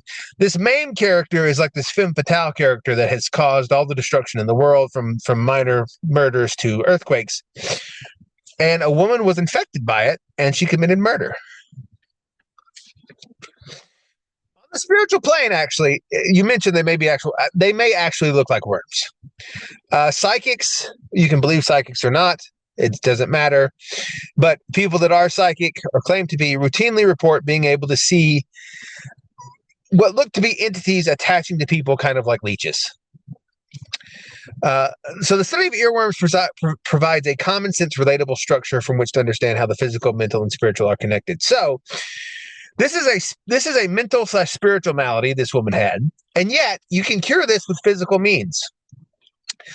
If you chew gum, if you have a song stuck in your head, chewing gum can stop it because it engages the vocal cords, the act of chewing, which are being subconsciously activated in the rehearsal of the song.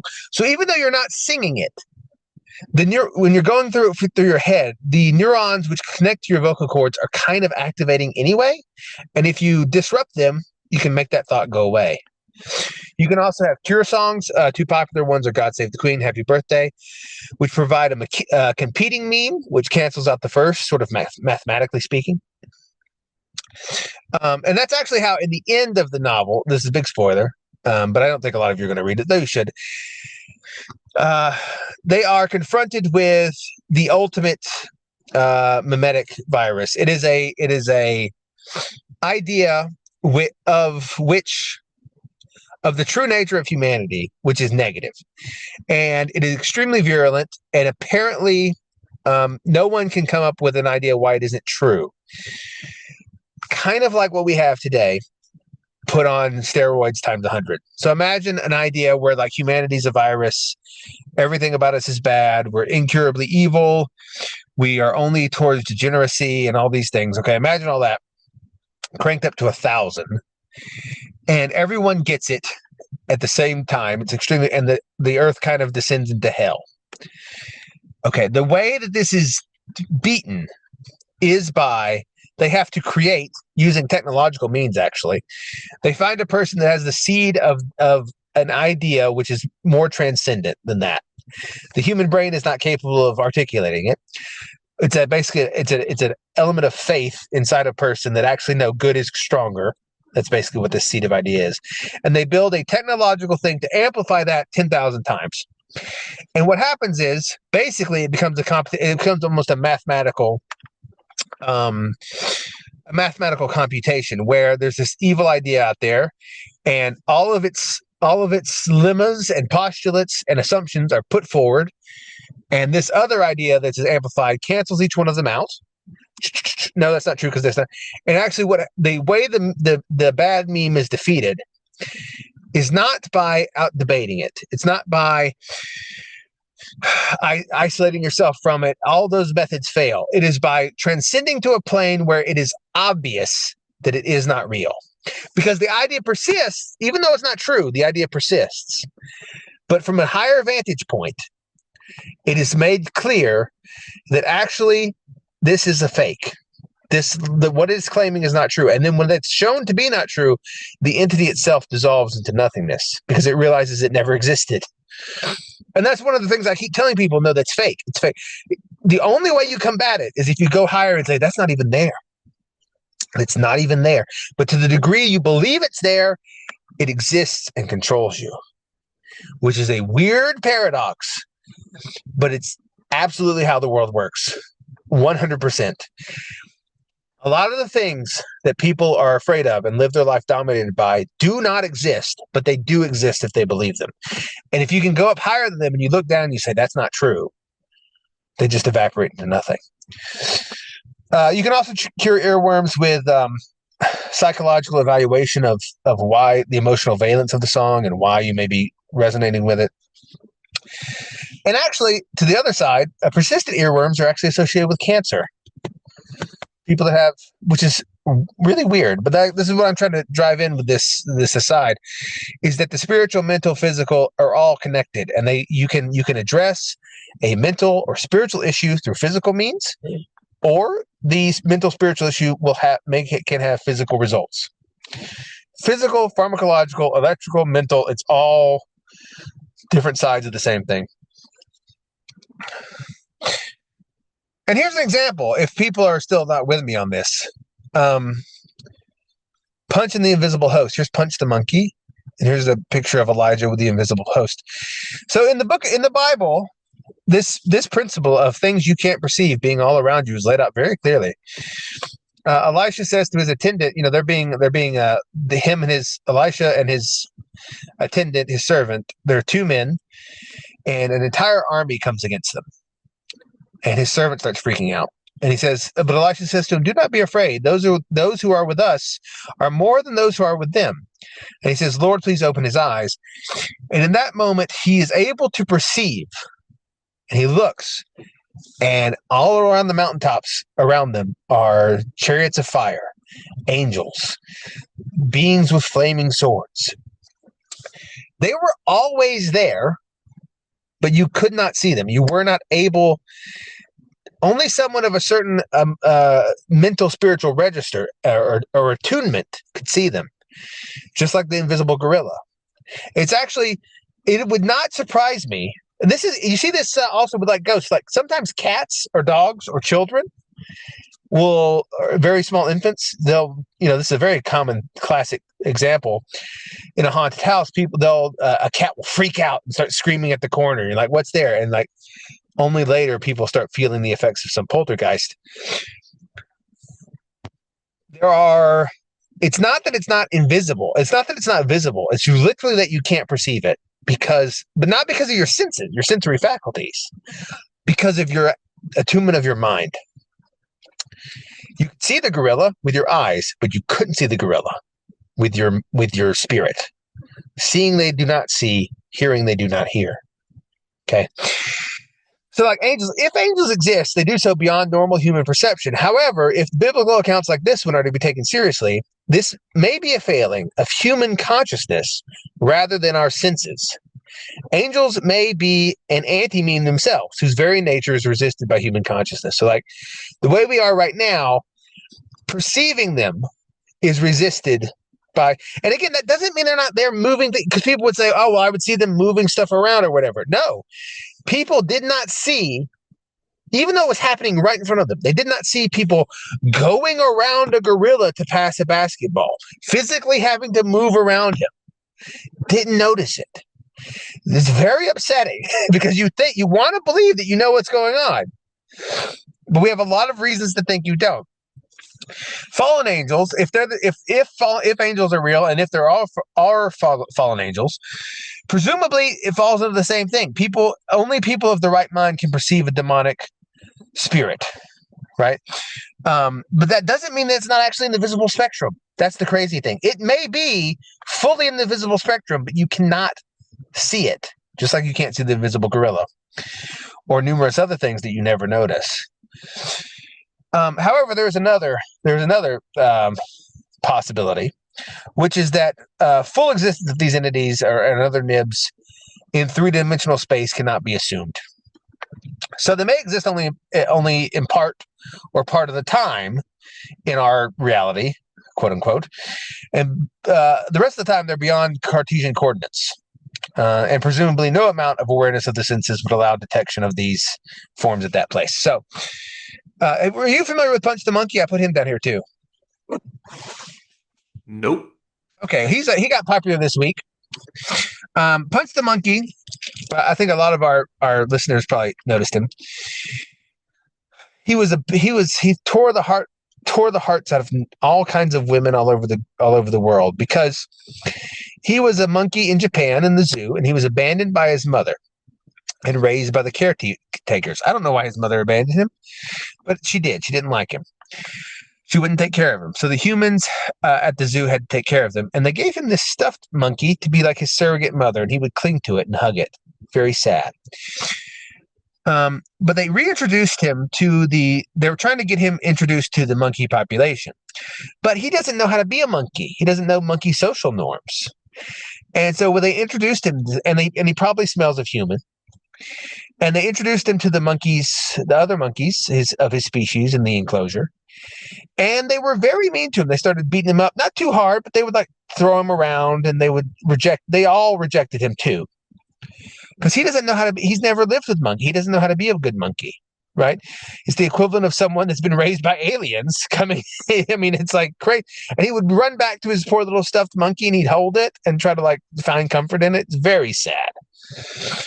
But my point is, Punch the monkey is not that different from Elijah and his servant here, in that he is being assailed by his peers who are against him, and he can see, but he has no idea, although it's 100% true, he has no idea that he is being watched over by millions of higher beings that he has no conception of. He has no idea what the internet is, or that he's on it, or that he's on it. No idea. He has no idea that he's a worldwide sensation, that so many people care about him and want the best for him. And it's trying to intervene with him by sending money and everything. But that's exactly what's happening, and it's exactly what's happening with us. You cannot, and again, it's not like we're trying to hide. That's the thing. It's not like we're trying to hide ourselves from him. He literally lacks the cognitive ability to perceive our existence. Not that we're trying to hide or that we're invisible, even. This is my most radical claim I think I'm making. It's not even that angels are invisible or not in the visible spectrum. It's just they are so much higher than you cannot cognitively perceive of their existence. Much like this monkey.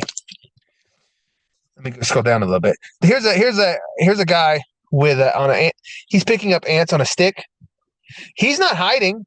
He's right there. He's even lifting the ants out of the dirt. The ants have no idea he exists. No idea. He's right there. Their consciousness is so low, despite him being mere feet away and a giant. He's too big to see in a way. But they may not be visible for another reason, which is they exist in a different dimension. A romance of many dimensions. Here's an example. If you had a plane of two-dimensional people, imagine we existed in 2 dimensions instead of 3, and these little rectangles here in this plane, I've got a yellow, a red, a green, and a purple one. Imagine they were like baseball cards, so the people are that flat, right? But this is like a person, but they're this flat.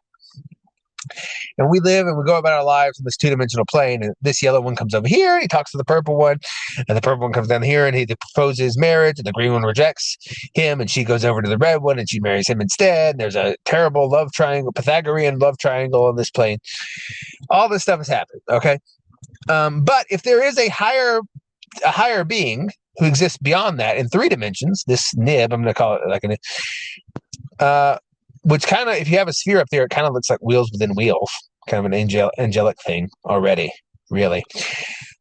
If that's only perceived in 2D space, if it comes down and intersects the plane, then the yellow one could see him, but he wouldn't see the whole body. He'd just see his feet. He'd just see a circle. He would just see a circle. And so he may be in the visual spectrum only when he's in this plane, and the rest of the time he's invisible for just not being there. But if you imagine, like, if the angel up here, the sphere, spoke, he might auditorially be heard, and the yellow one would be like, who said that? Purple would call it a hallucination, and the green would call him a religious weirdo, right? We're all there, not trying to hide ourselves. Punch doesn't know we exist because we're simply beyond his ability to cognize and conceptualize. A moose in a forest sees a wolf. It does not understand a helicopter, so the helicopter coming by, it takes no notice of.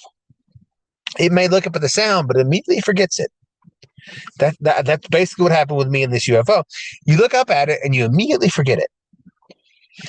My dog, I've mentioned before, is not the brightest dog in the world. He sees a squirrel. He loves a squirrel. He sees a chicken. First time he saw a chicken, his ears perked up, and I saw his eyes before I was able to catch him and say, "Don't do this." Everything left he said, "This is what I was made for. This is why I exist. This is why God put me on this earth, is to run down that bird and put it in my mouth." And he took off like a rocket after this. Sees that all day long, but no idea about a car. If he wasn't on a leash, he'd walk in front of a car instantly. The car is there. He doesn't even, not even, just strolls right out in front of it, as do many animals. It's something so much higher than that they can't even really conceive of it, even though it's not invisible in the slightest. It is completely in their visual spectrum. If I get him and I open the door and I say, "Get in there," he can like see it and jump up in the thing. But when it's like moving and I'm not directly pointing it out to him, doesn't see it. My claim is that that's what's happening with us. You only kind of see it sometimes. And when you talk about it, you look like a weirdo. The aliens may be visiting you, but you may not be able to cognize them. Rule number 3, and this is actually less of a rule and more of an idea or a postulate that I'm not quite 100% sure about yet. You're probably always conscious. What you perceive to be unconsciousness is probably only the lack of ability to remember. So, let me scroll here. Evidence you're always conscious. So, like, when most people, what's your earliest memory, Cabby? If you don't mind saying. My earliest memory. Yeah. Maybe like my birthday when I was 4. Yeah, and that's a pretty common thing. Some people have much earlier memories, but most people do not have memories beyond being 3 or 4 years old, earlier than that. But if you have ever had a baby, you know that infants are clearly conscious, aware of things. They have memory, they learn, they express emotions. But yet, from the adult's perspective, it may as well never even happened. You don't have any memory of it at all. This is the argument that reincarnation folks say. They say, well, just because you don't remember it doesn't mean it didn't happen. Or that it wasn't important in informing who you are. Because, like, the earliest days of one's life are very important for determining how you will turn out. And yet you may not even remember them at all. What happens, the way a baby is treated from the time it is born until it's 3 years old has a huge impact on its the way it will turn out as an adult. Even if you don't remember it a bit. Drunk people are clearly conscious, but they often retain no memory of their existence while drunk. Like, what happened? What happened last night? They may have done all sorts of things. Sleeping people while dreaming are also clearly conscious, yet when they awake, their memories just go away. And also, most disturbingly, people are often semi-responsive when under anesthetic for surgery, yet again, retain no memories. How terrible is this idea? A person under surgery may feel all of it and then just not remember it. Doesn't that be horrible? What if we think it's an unconscious thing, but it's just a memory, an amnesic drug, and you just forget it all almost instantly as it happens? Isn't that awful? Isn't that the worst idea ever? But it may be so, right? And this actually has the reincarnation angle has if you have a Catholic Bible, at least 1 or 2 entries in it that make you think that speak to that, where allegedly Solomon, although it probably wasn't Solomon, in the Wisdom of Solomon writes, or rather, being good, I entered an undefiled body. So he talks about, well, I was born into a healthy body because I was a good soul. So he's talking even consciousness prior to bodily existence. I think there's a real chance that we are always conscious all the time, and the consciousness never goes out. You just you just don't remember it. The truth is right in front of you. This is that same Westworld show. Here's Bernard. He's an android. He doesn't know it. And right here is a door that takes him to the place where he was made. But he sees it. He has a screen memory. It's a china cabinet. It's an owl. It's something else. This gets a little more. This is another area of highly speculative research that I'm involved in. So are you unable to remember, which is something that people kind of get, unable to perceive, yeah, or both? Information sinks. I've told this story on the show before too. This is not the statue. I don't think. I actually don't remember which one it was. It was kind of like this, but even the data of which statue it was kind of went away from me.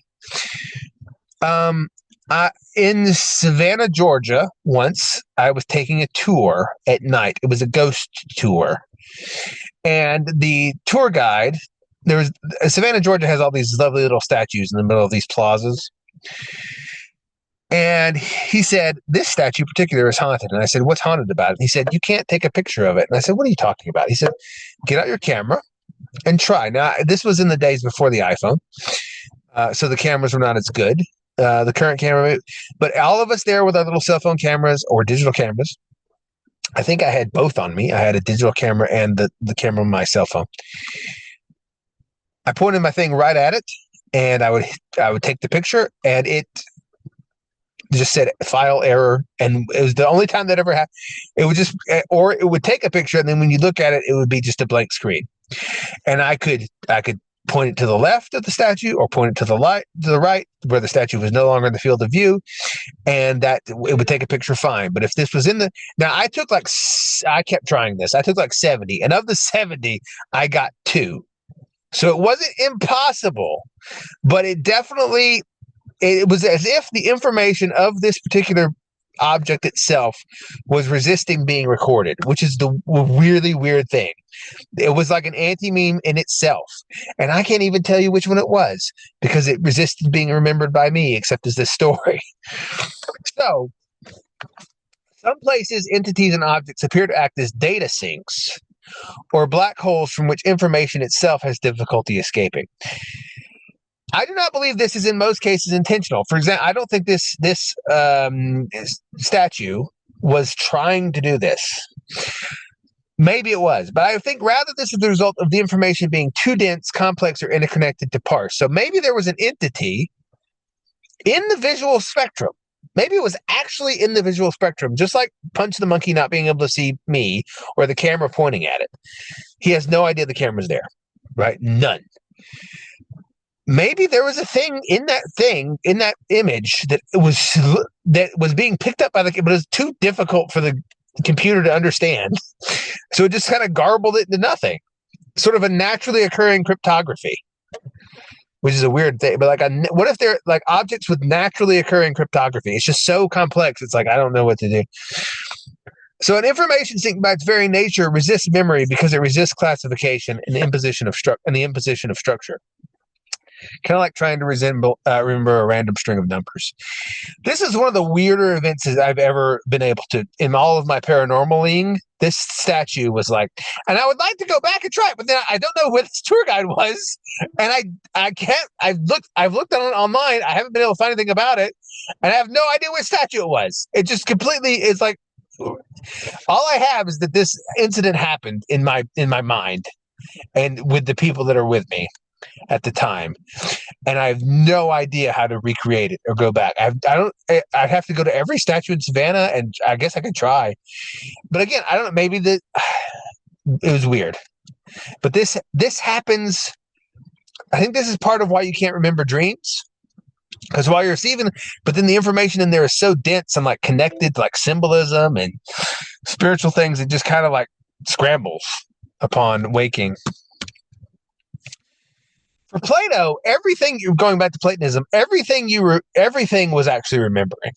Everything. This is why it's remember and recognize. The river Styx, the myth of so are you familiar with the myth of Cavi, in Plato? Nope. Lots of things I've not heard of. Okay. So is it in the Republic? I don't think it's in the Republic. Maybe it's in the Republic.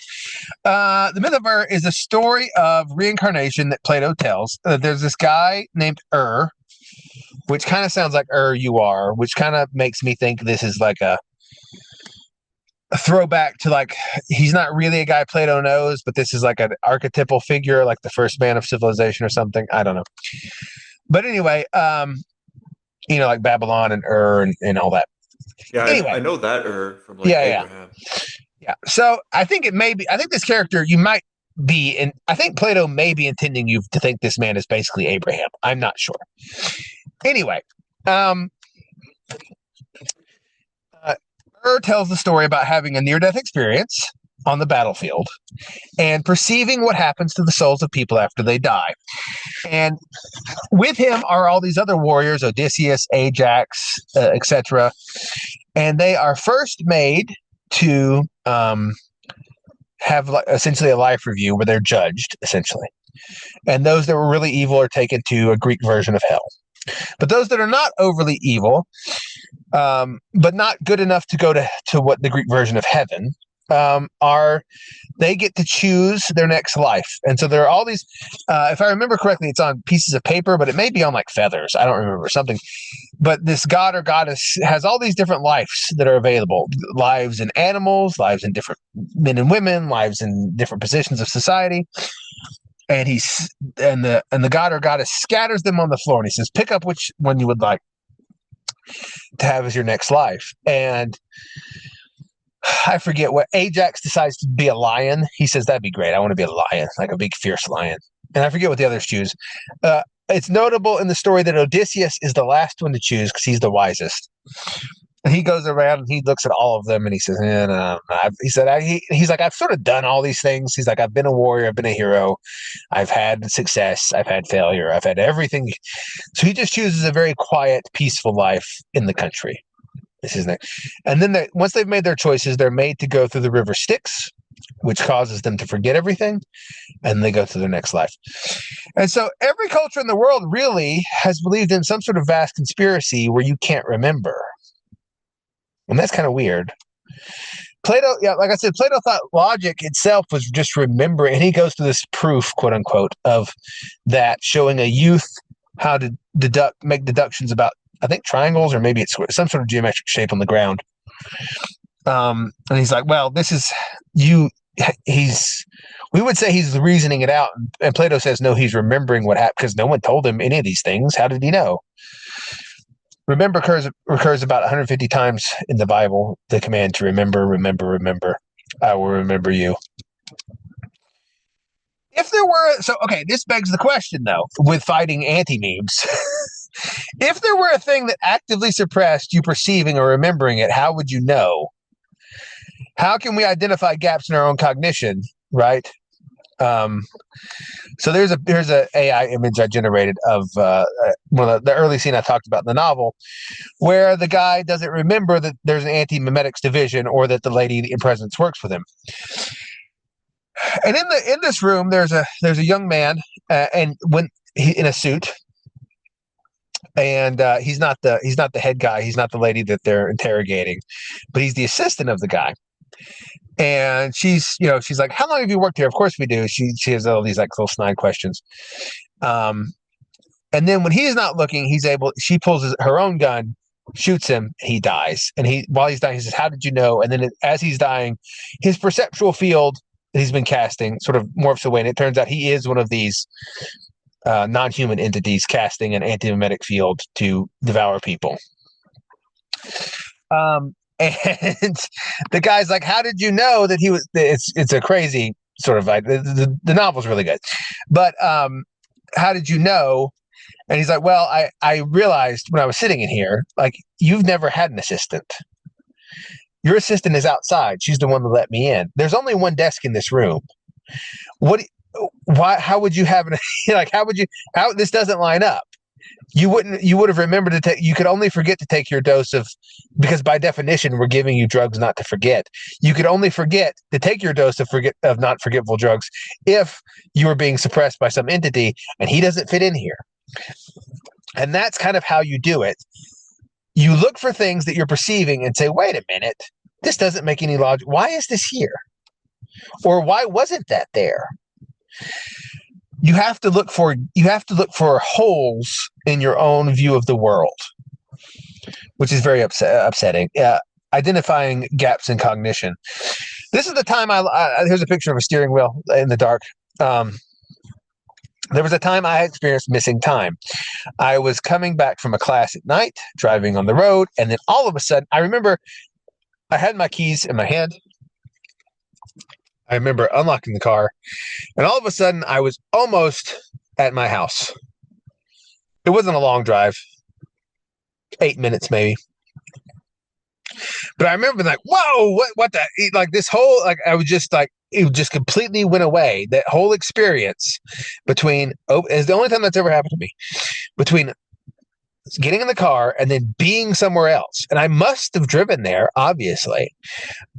But I experienced this. I don't think anything happened that I know of.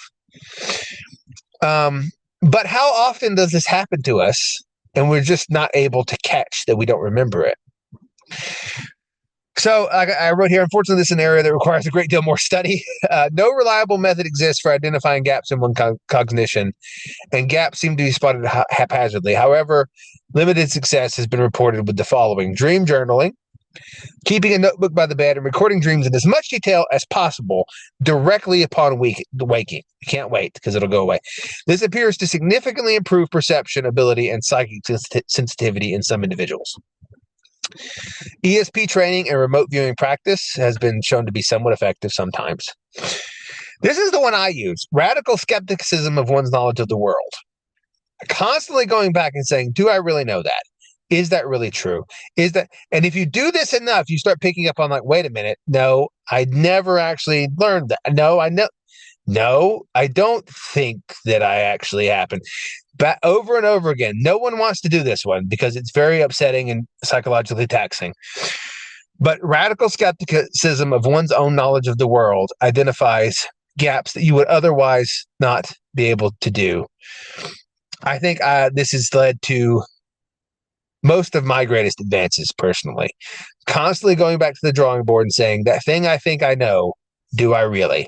Does it make sense? Does it fit in this puzzle piece? Is there an extra desk for that worker that's claiming to be here? He should have a desk. Why doesn't he have a desk? That sort of thing. Hypnosis. This is a powerful tool in the fact that it elicits powerful emotions and even physical results. But the veracity of the memories recovered is at best debatable. I don't know. And then awareness and meditation, mindfulness training can be helpful, although it doesn't work for me that well. So defense against memetics is possible, although difficult. Anti-memes, to the extent they exist, we appear to be almost completely vulnerable to. Like I said, it's very, very hard. You can do something about it through these methods.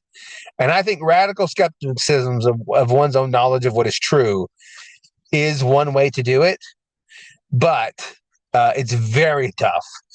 The only known really antidote is repeated focus on a singular, better idea. If thine eye be single, sort of idea. This is Jesus with a third eye opened.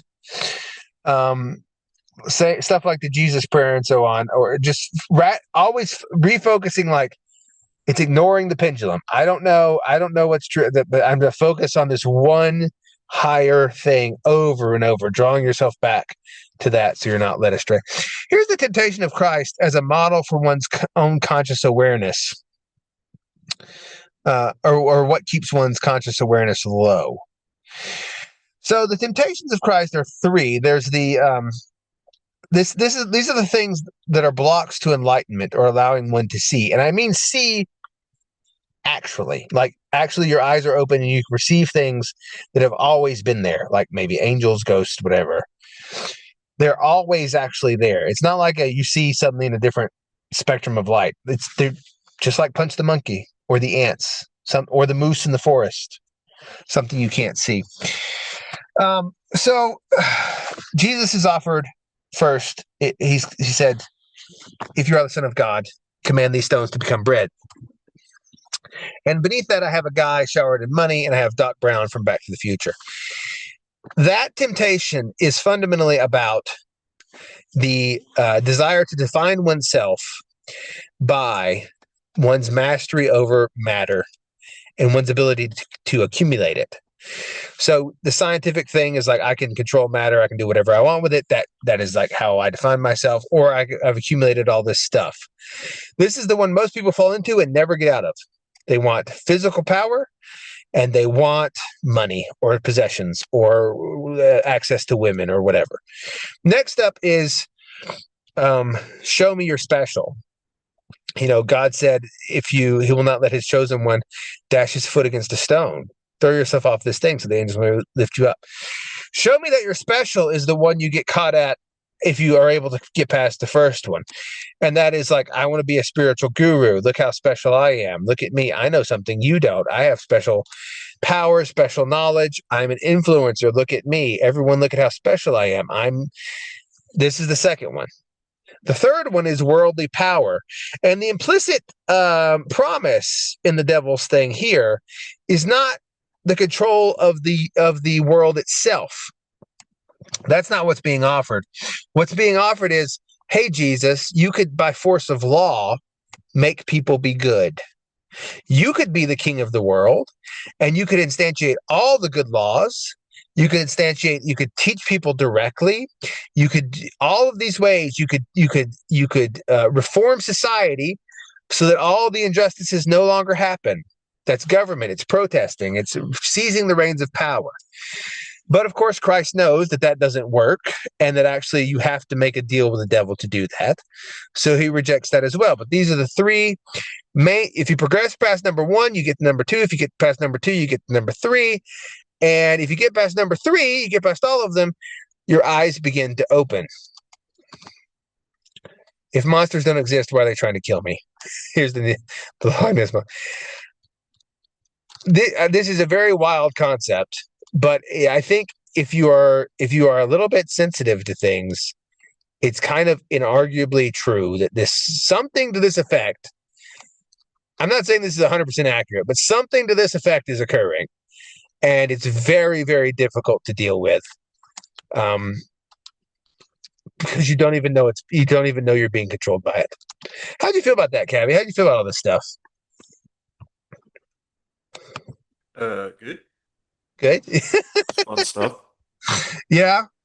I don't have a whole lot to add. You don't have a whole lot to add? Yeah, don't you forget about me. Let's see. We'll close it out with a little bit of a just relaxing conversation. I want to first of all apologize to you for the way Americans are behaving at winning the Olympic hockey thing. Disgraceful. They shouldn't be doing that. Yeah, I saw a little bit of that. I didn't watch any Olympics, but I guess Canada lost in hockey. Yeah, the men's and the women's, both. I think both in overtime, and both very incredible games. I see. Yeah, go ahead. Americans being like, yeah, I always knew that I hated Canadians and stuff like that. Those Canadians think they're so good. They've been so close to us for so long, and we never realized how awful they are. Yeah. Yeah. Well, I guess the Canadians aren't taking it well. Well, I mean, I would expect it would be like, I don't know if this is factual, but it would be like if Canada or Mexico beat us in the Olympics of football. Be like, oh no, it's our main sport. A lot of Canadians are not taking it well, from what I gather. But it's the Olympics. It's a time to come together, not a time to drive people apart. It's time to come together and have crazy occult ceremonies. What was there one this year? The opening ceremony for the winter opening and closing. Was it weird? Did they do anything? I didn't even watch. Yeah, I couldn't even be bothered at this point. I know it was weird. You know it was weird. You don't have to watch it to see. Yeah. So anyway, yeah. The Olympics are there. America won. Yay, America. But also, good job, Canada. Good job, Canada. Everyone did a good job. You shouldn't have cheated in curling, but that's another thing. That wasn't. I heard about that too. It wasn't your fault. Touched the rock or something. Yeah, he like pushes the rock with his finger after he let it go. If you curl, have you ever curled? Curling is like one of the most boring sports. They used to make us play it in gym class in Uh-huh. school when I was a kid. We'd go outside and we didn't even have real curling rocks. We would have those like metal coffee cans that they just filled with cement. Uh-huh. Hey, go play with those in the cold for an hour. That's your gym class. Your childhood is so different from mine. You're out there playing Canadian. curling. Yeah, you're out there curling as it's PE. Did you And ever? we didn't even get like brooms or anything. It was like the lamest version of curling you could possibly do. Maybe it's more fun if you have all the equipment. But I Maybe. know. Like they would kind of just make like a roughly flat area outside and maybe like a thin layer of ice. They pour some water and they'd be like, here's your curling rink. And yeah, it was gym class with throwing these like cement filled coffee cans down this really Did did you don't wear ice skates when you curl, do you? no. You wear like special ice curling shoes? We just wore whatever our like outdoor shoes were. Okay. I think they wear like special slippy curly shoes, but they're not ice skates. But anyway, the I'm Canadian, sure there's a whole yeah. the word escapes me, but I'm sure they've got like all kinds of shoes, pants, clothes, like everything, accessories. Yeah, for sure. But yeah, he releases the Canadian guy he released it off the stick, and then just before it gets out of arm's reach, he sort of bumps it with his finger. Well, I did hear people saying that you are allowed to bump it with your finger, like at a certain time or something. Yeah, I guess that's under debate. yeah, I don't know. But yeah, that guy. I don't know. Will that guy be ostracized and shamed in Canada for bringing shame upon the country for cheating, or will they not care? I don't know because, like I said, I think it's up for debate whether he cheated or not. Okay. Because apparently you can touch it in certain instances, but not in others. So I Yeah, think they're still debating that. I want to get into curling. It looks kind of fun. It's kind of like any other. Well, do you know what the? Have you ever The played cornhole? shuffleboard or whatever.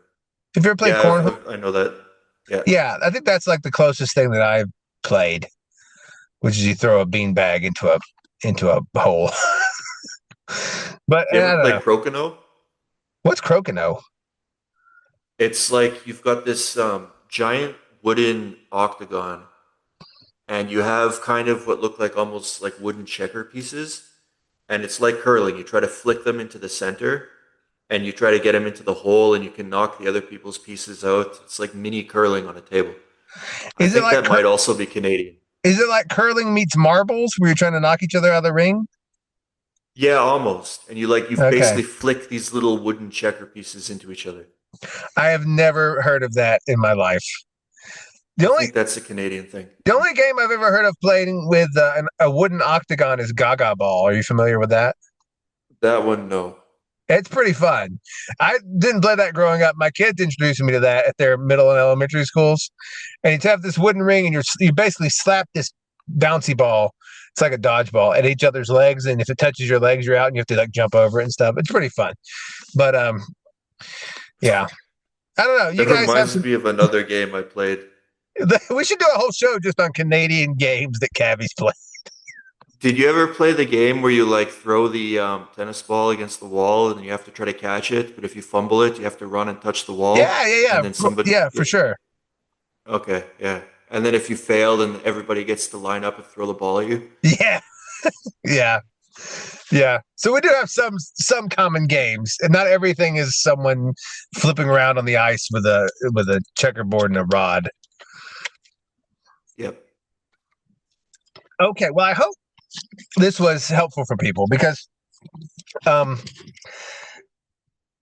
I don't know. I don't know. People, it's such a hard what's going to happen is if anyone made it through this, because what's going to happen is a lot of people by its very nature, these things will resist being noticed. And so a lot of people will see this and that little thing inside them will go, oh, don't listen to this. And they'll just turn it off, which is a very hard thing to get through to people. But if you can understand it, you get to a different. I'm trying to teach people how to start seeing mythological creatures with their own eyes. And I think that's a skill that's worth something. I don't know what. Is it going to help you in your career? Maybe not. Probably not. It could. It could. That's true. You know what they say? Millionaires don't use astrologers, but billionaires do. And that's super true. But yeah, anyway, everyone, remember to sign up for all the stuff. Cavi's starving to death. His family's destitute. They need money. They have no health care. They don't have food for the winter. His father-in-law is in jail. We need a lot of everything. We look at all those things. Everything sympathetic you need. We need for Cavi. Support the show, Patreon, Gumroad, everything. Access to all the good stuff. We love you all. Have a wonderful day. Don't get yourself destroyed by Cognitohazards. I know a lot of you are going to anyway. I hope you don't. And remember, a lot of things can be Cognitohazards you think are good to start with. You don't really understand them. Tradism is one of them. Tradism is destroying a lot of people. And it's a Cognitohazard, but it masquerades itself as an angel of light. Until next time, everyone, peace out.